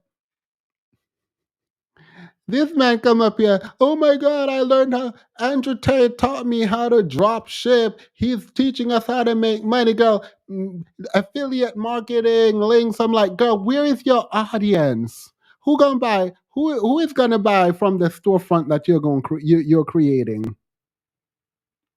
All these people are scamming y'all, telling y'all they know the secret to getting rich quick, while the secret to getting rich quick is telling you they know the secret to getting rich quick so you can pay them for secret. That is the secret. The secret is that they're going to create programs selling to you about how you can get rich quick, and you are the sucker getting licked because you're paying.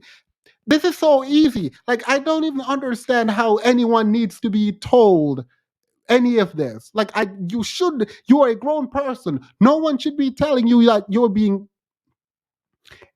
These scams are not sophisticated enough.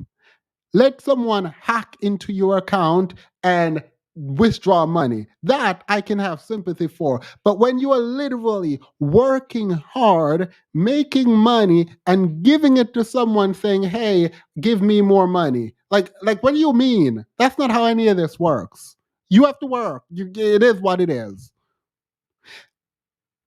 DJ Envy, if this is true, is praying, and his business partners allegedly are preying on this need that you want this prosperity, but you don't want to have to work for it. That's not how any of this works. Like, you can go on some of these, like I'm literally going through some of these scam videos and I'm watching these websites, right? And I'm like, how in 2023 do you click on this website about cryptocurrency, about all of these random things to make money? How do you look at all of these flashing lights on this website? Don't even look at the words. How do you look at this build a beer website makeup and not realize you're getting scammed? The people who created this didn't even have the money to make the website look good, yet you're investing in them to make you get rich when they're not rich. They're going to be rich when enough of y'all pay them to teach you how to get rich. What do you mean? Go to school, get a job, and work. Strive for upper middle class, because at this point, trying to be all of us can't be millionaires. It's not going to work. It's not. It's not. There's not enough money printed. Literally, the financial system in the US requires that there be debt. Most people have to be somewhere in the middle or the bottom, and I'm saying at the bottom. Like, we are all not about to be millionaires. You are not billionaires and millionaires in the making. You shouldn't be out here advocating for policies to protect money from the millionaires and the billionaires, because you're not about to be one. You're not a millionaire in the making. It is a lie sold to you by capitalism to keep the people with money with their money.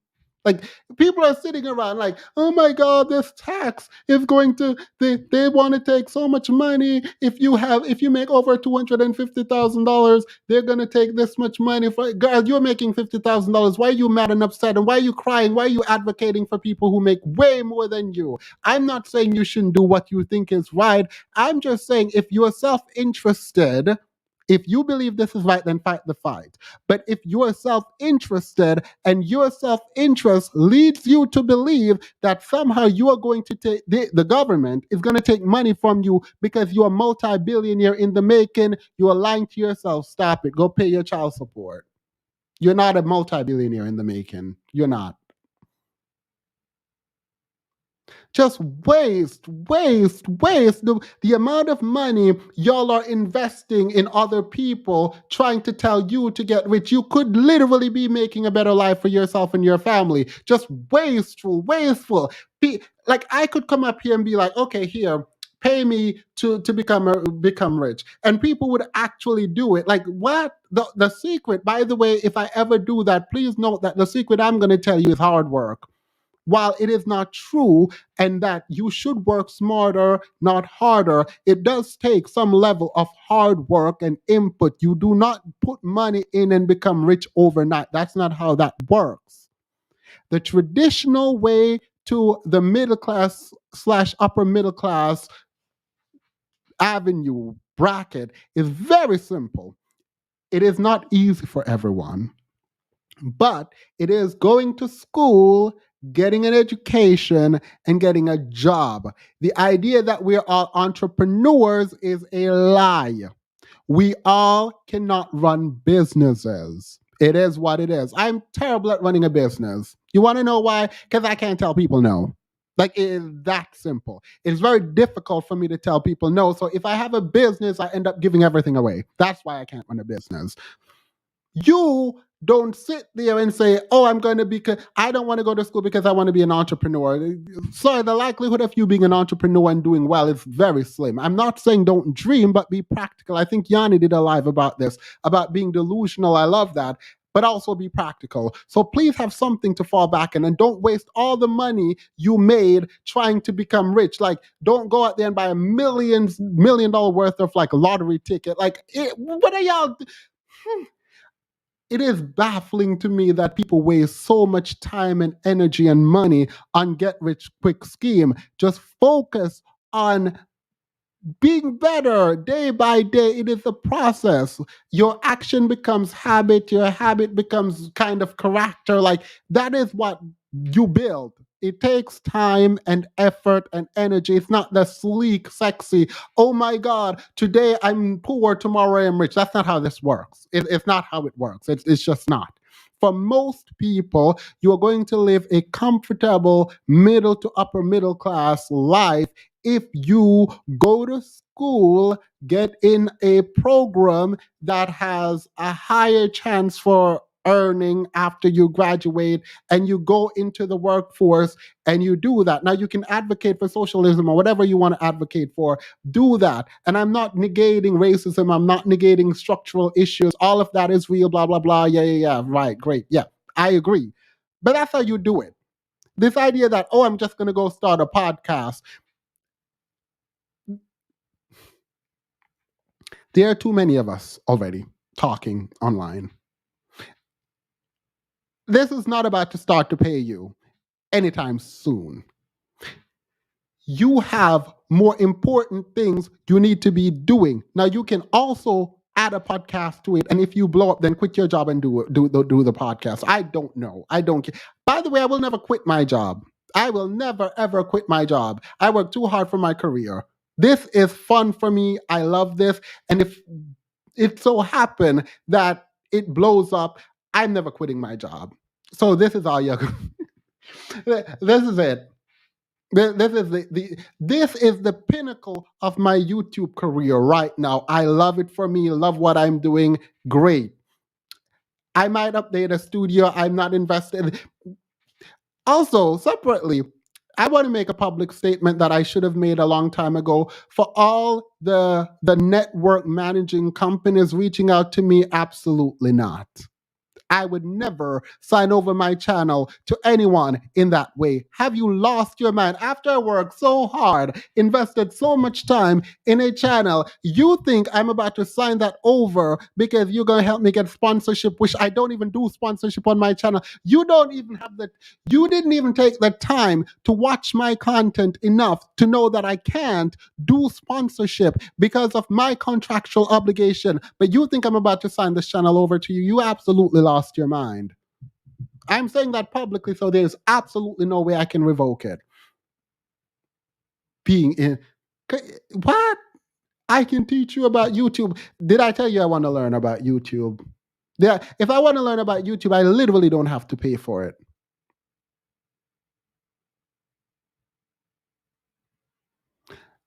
No sense at all. This makes y'all getting scammed for like if these were like, hi, this is like someone messaging me on Instagram saying, hey, I'm Beyonce, all the single ladies, please send me $10,000 because I'm stuck in DR. And then I'm like, oh, Beyonce, message me and want $10,000. Here you go. That's how remedial the scam is.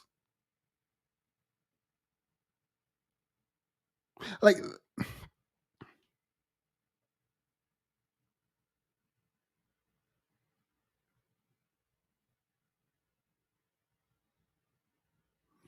I should feel sympathy.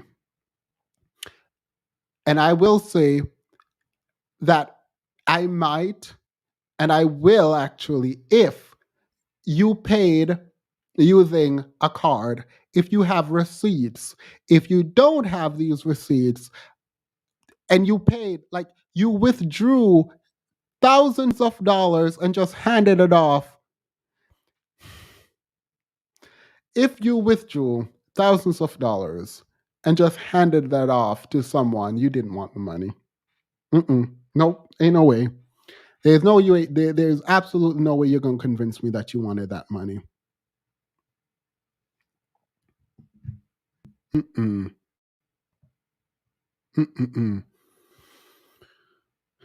Nicki got one that can only. Oh, I read this.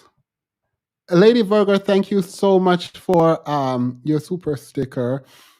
Stars above the emerald forest says, Themis wants to know who ordered the code red. Girl, I looked at the guy named Fresh's website and I was like, yeah, no, no. He invested it in somebody's Marcus Garvey.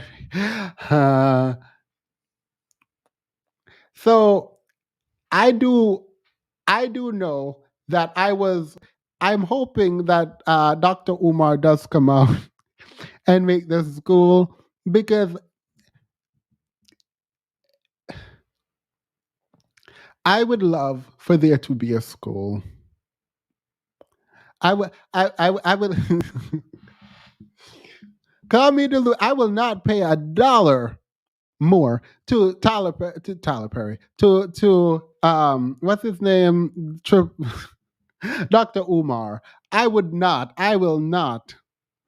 But someone said it's been 20 years. Keep hope. Sí se puede. Sí se puede. Sí se puede.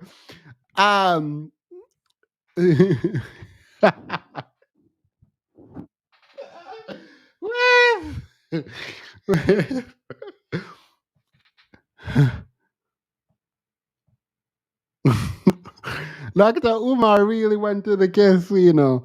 Like Dr. Umar really went to a casino, went live and told all to hit the cash app because he is playing to win money to pay for his school. And I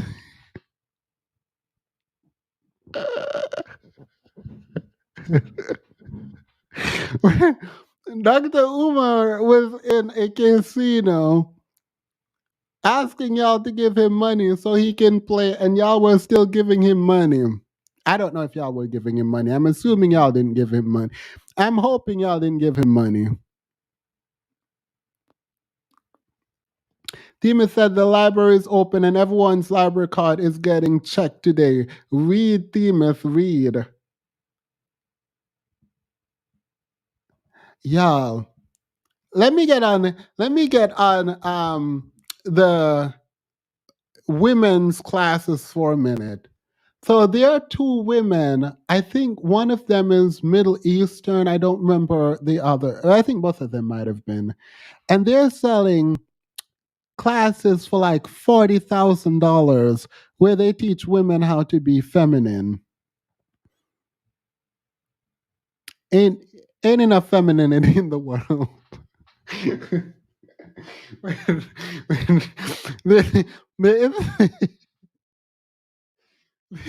There isn't enough femininity.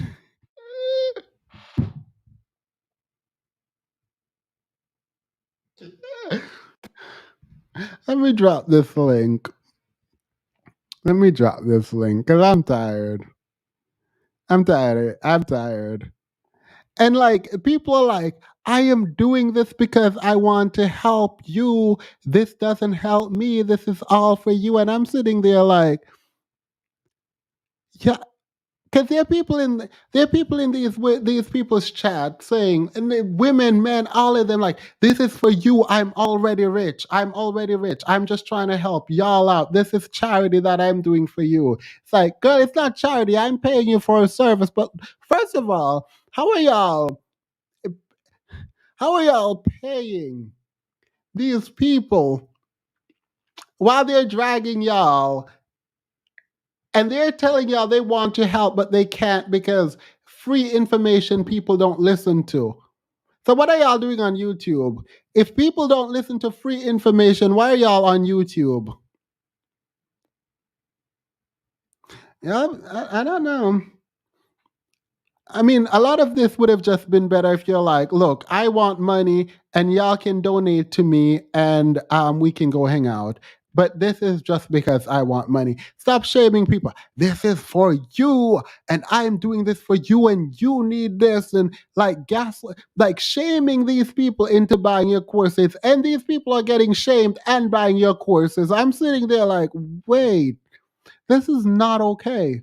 This is highly unethical in my book. And I don't care. All of y'all can drag me if you want. People who have some of these courses, I think. So what I believe, I won't have a course, but I believe a course that is priced appropriately, where people have the expertise in the area that they're attempting to coach you, is useful, can be useful. One-on-one coaching with people with credential can be useful. I am not against all courses. I will say that.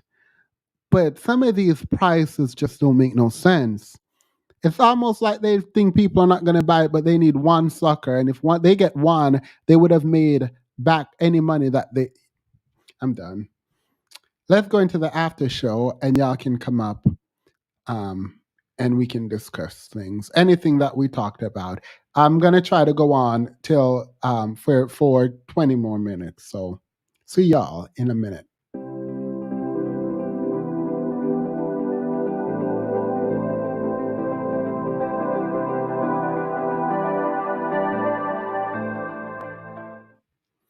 If you don't know how to spot a scam when it comes to a course, I don't care who, I don't care. If you are mad, be mad. If the cap fit, let them wear it. I don't care. Here's how you know, and this is how I am going to always say I'm right about this. Hey, Dahlia.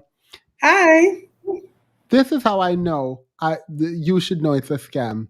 If someone has a course up and every day you go on there, they say, for a limited time only, we only have this many spots, and it's the same thing every single time.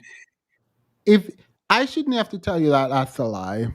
I feel like the fact that I'm telling you that's a lie is the problem.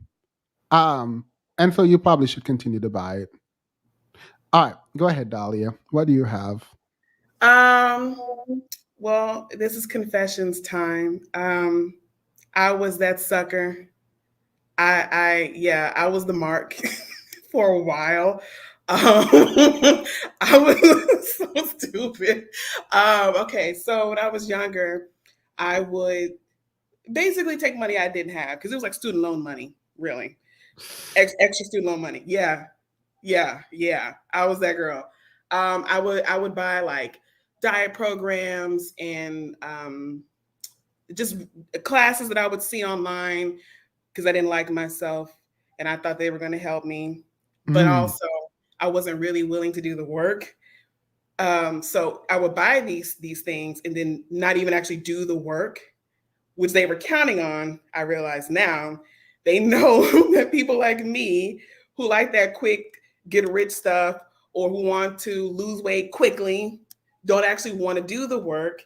And so they know that if we buy this stuff, we're not going to say anything because we're not doing it anyways. And that's the reason why people like, I don't know if you're familiar with fitness content.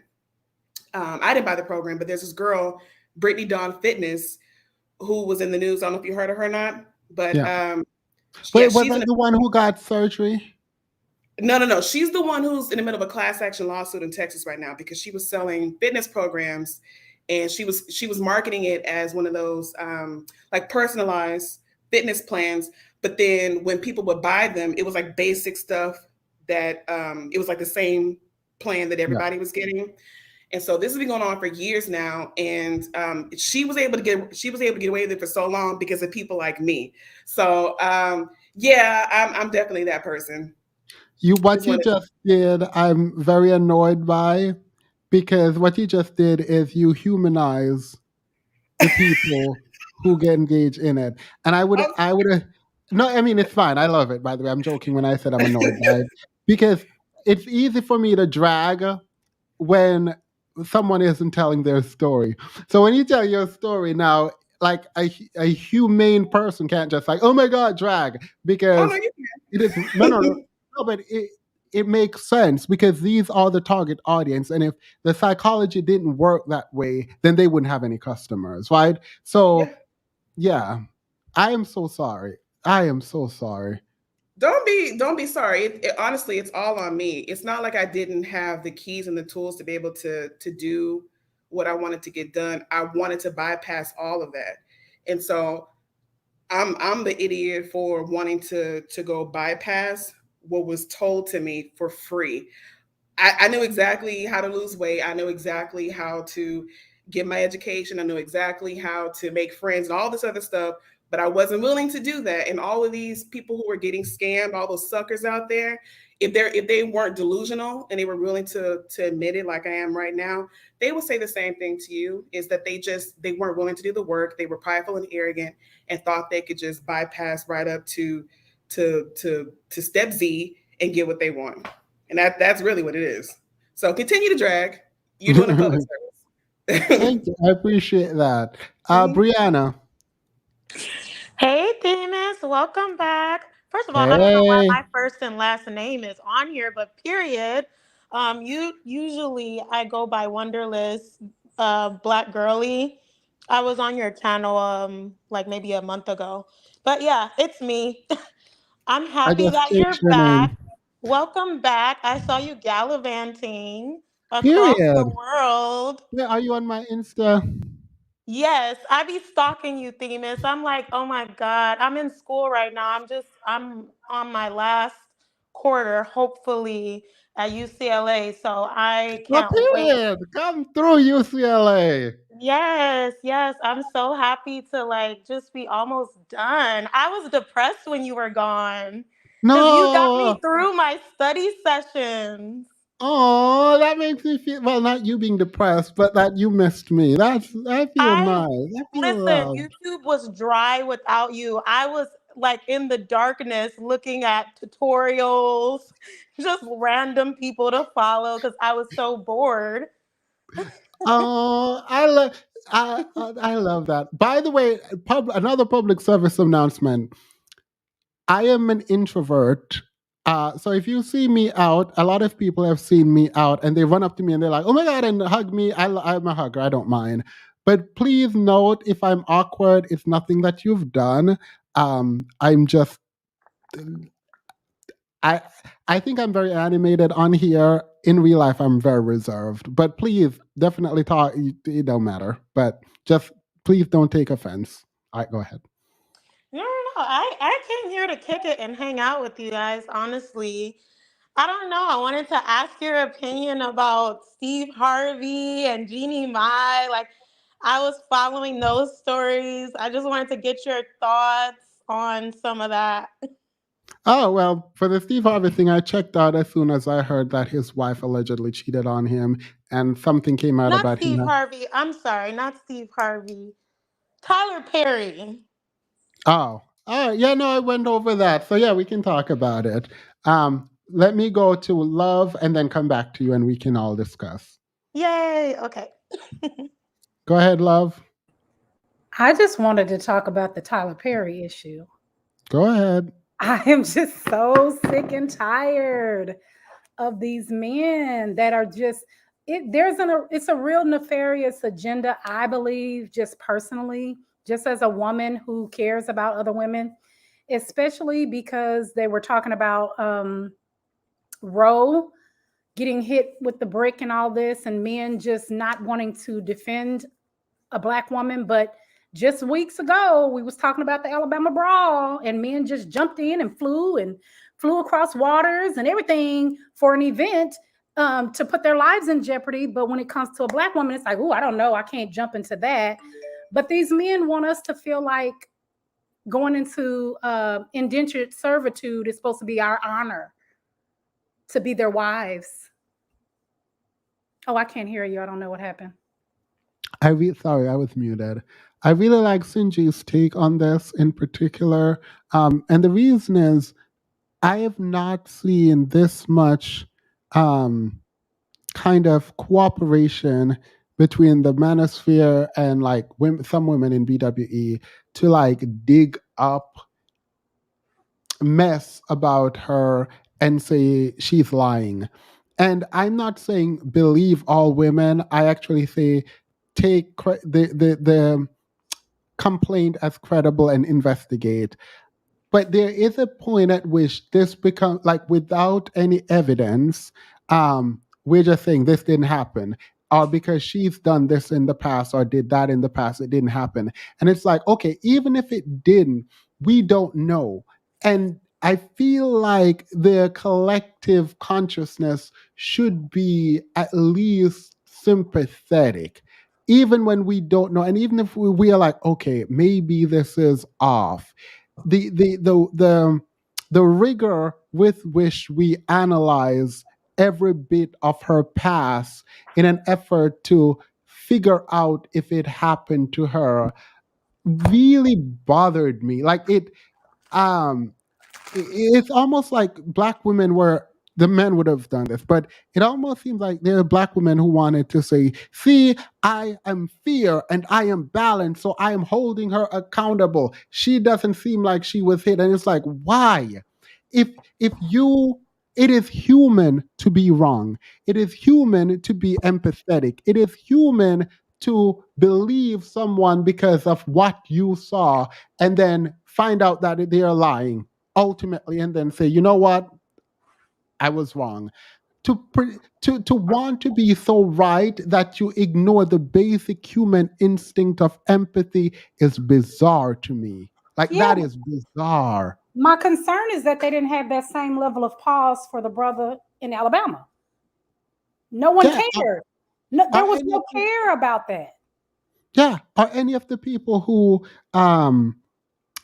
got unalived or harmed by the police who had an actual criminal past? Only men. Only men. Because women, they gonna have an issue with standing up for those women. But when it's men, they always seem to want us to jump on the front lines and be, ready to put our capes and our berets and all these things on. But it's just like they just do not do the same for us, and it's so disheartening. It really angered me because I didn't watch any of that content until just this past weekend. So it's still fresh and raw for me. I'm just like, I'm just livid. And then I watched whose video did I watch? Don't say the name if it's No, no, negative. no. I Don't. wasn't. No, no, no. I wasn't going to say a name. There was just a video that I watched, and there was a gentleman, him and a lady. They were talking about the situation. Now he was vehemently disheartened by it, and he just acted as though he had never seen black men not rush in for black women. He was just aghast at why didn't the men jump in? Yet the lady, she was sitting there stone faced, stoic, and just, very balanced and neutral on the fence, straddling the fence any way she could to create a very balanced conversation. I don't want to say all men, and I don't want to put men into jeopardy, and I don't want to, just, it was just so annoying doing all these gymnastics. But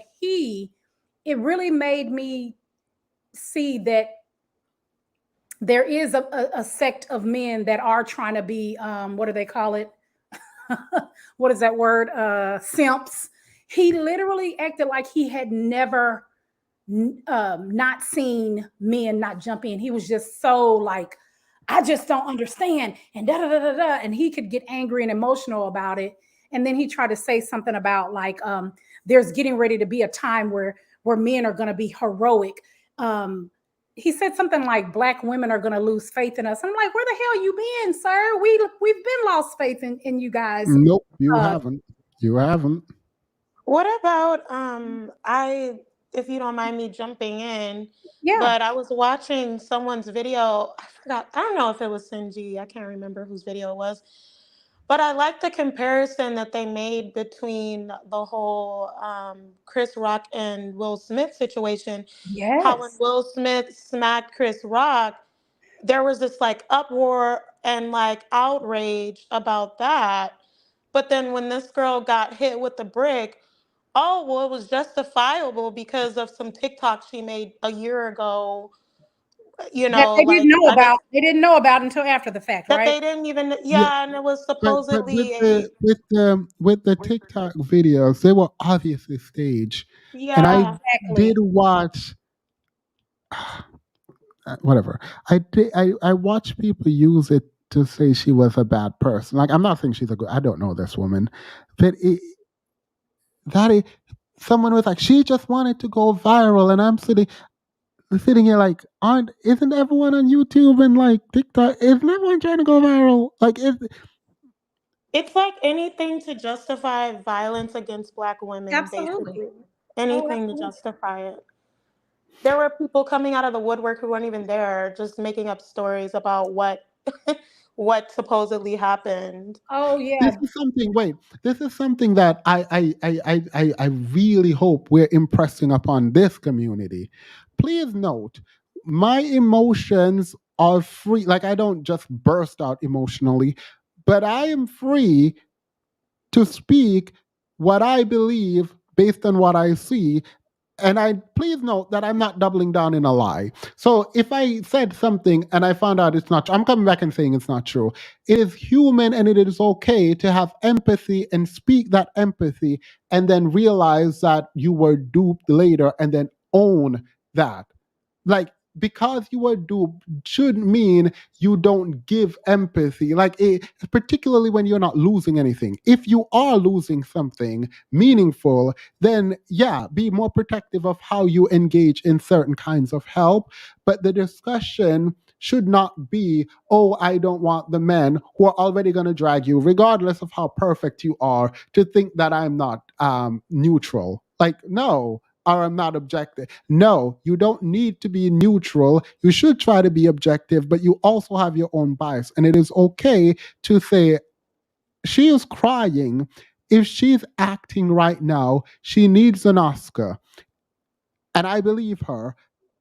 And this is wrong what happened to her. And feel what you feel. If you don't want to communicate it publicly out of fear, then don't communicate it publicly. But if you don't have a basis for why you are saying she's wrong or she's lying, then I don't know, it doesn't feel right to just be out here just assuming that she lied. Even if she did lie, you don't know. And you don't have proof that she lied. So saying you know that she lied is weird to me. And then Well, also, what? Oh, go ahead. Oh, well, what I was saying was in this particular video, the young lady that was on the panel, it was like a panel discussion. And the young lady that was on the panel discussion, it was more like she was trying to play devil's advocate.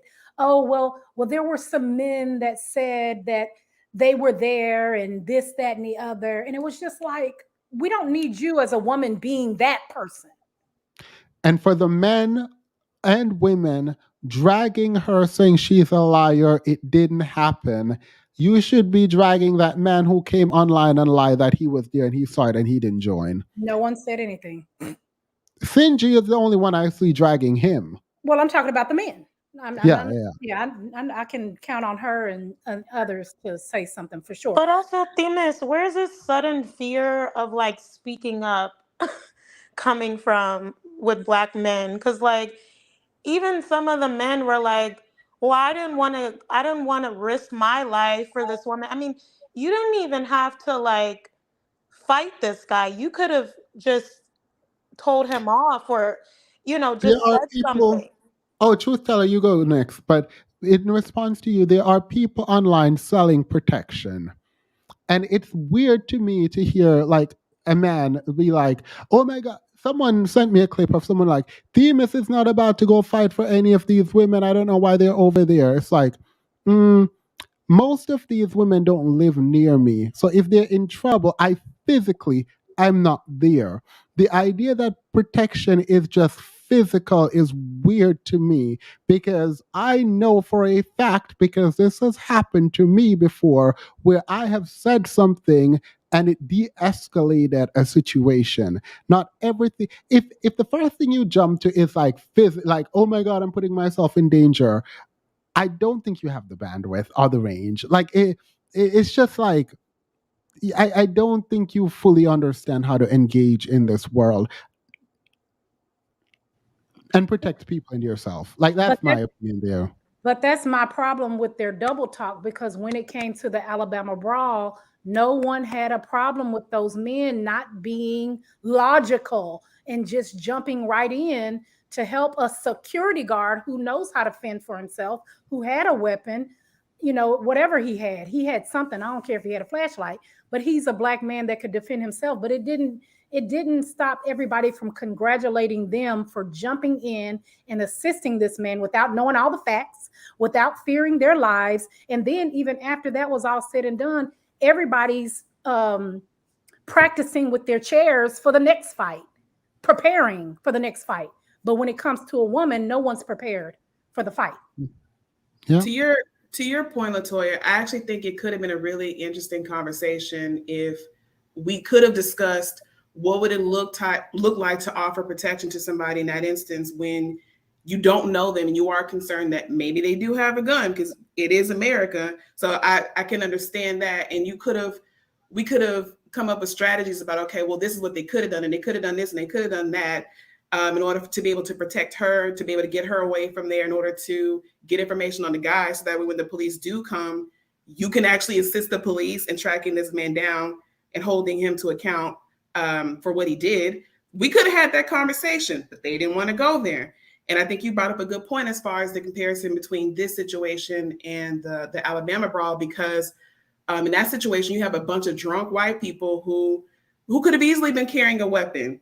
We had no one had any clue that was in Alabama where they don't care about that till you said it, but they weren't carrying weapons. All they had was a drink in their hand, and that was really it. And it could have been so much worse. But people dropped everything and stepped right on in. So the fact that they were willing to do it in that particular situation, and not with this single woman who was on her own, and from the looks of the video, it looked like there was a bunch of guys around. It is interesting to me that conversation was not had. Yeah, that's my point. And wait, before you can, go ahead, love, and then go ahead, and then truth teller. No. That was just my main point, was that there was no conversation of the danger that those men put themselves in. It was celebrated. It was congratulated, and everybody was, oh, we on one accord, and our ancestors are proud of us, and this and that and the other. But they proud of us for when y'all jump in for a man.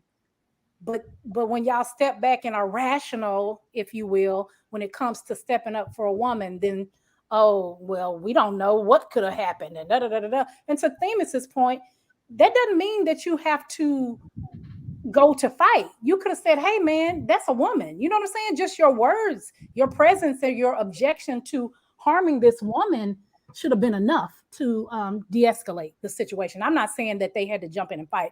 I'm saying exactly what Themis is saying. They could have de-escalated the situation in a multitude of ways. Yeah. Truth teller? Yeah. Truth teller? No.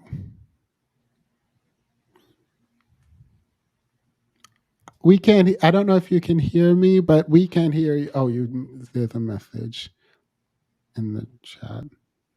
Nope, can't hear you at all. You're on mute now. One announcement. We're having the book club meeting this Sunday. I know a lot of people aren't there, so it's fine. But the following Sunday, we're back to the debate. So I will announce the next debate topic soon. So I'm going to message the people in the debate tournament. Just wanted to let you guys know that. Let me see what Truth Teller said. Okay, I'll see what. Oh, we're ending now. I'm sorry. We'll have a longer conversation. I said I wouldn't fully talk about this, but if you're on the private Discord, I sent out a blog post that I'm thinking about doing. It might not see the light of day, but I was dragged mercilessly because I had a 3-part blog post a while ago, and I only posted one and decided not to post the other 2. And so I'm thinking I'm not going to post this one, but after I discuss it with the Discord, hopefully this weekend, I will let you all know. Thank you all. My voice held up, and I'm very happy it did. It didn't hurt. It got I felt a little bit of discomfort, but I'm good. But I'm going to end it here. Thank you all. Dahlia, thank you for sharing your story. Wonderless, thank you for being up. Love, appreciate you. Truth Teller, we will have a longer conversation at some point. You can pick the topic, but I'm so sorry. I don't know what's wrong with your mic, but You know we appreciate you. Thank you all for being here and waiting for me and supporting me even while I was away. Thank you all for watching those videos that I made. I remade those so many times because I hated how they turned out. But thank you all so much and for being here even after I left, because YouTube will be acting up. Thanks, Venus. Bye. Bye. Thank you, ladies. Thank you, famous. Good night. Bye, ladies. By the way, for the first person who commented and said I had to make sure I did a 4-hour stream, this was for you. I'm kidding. Bye.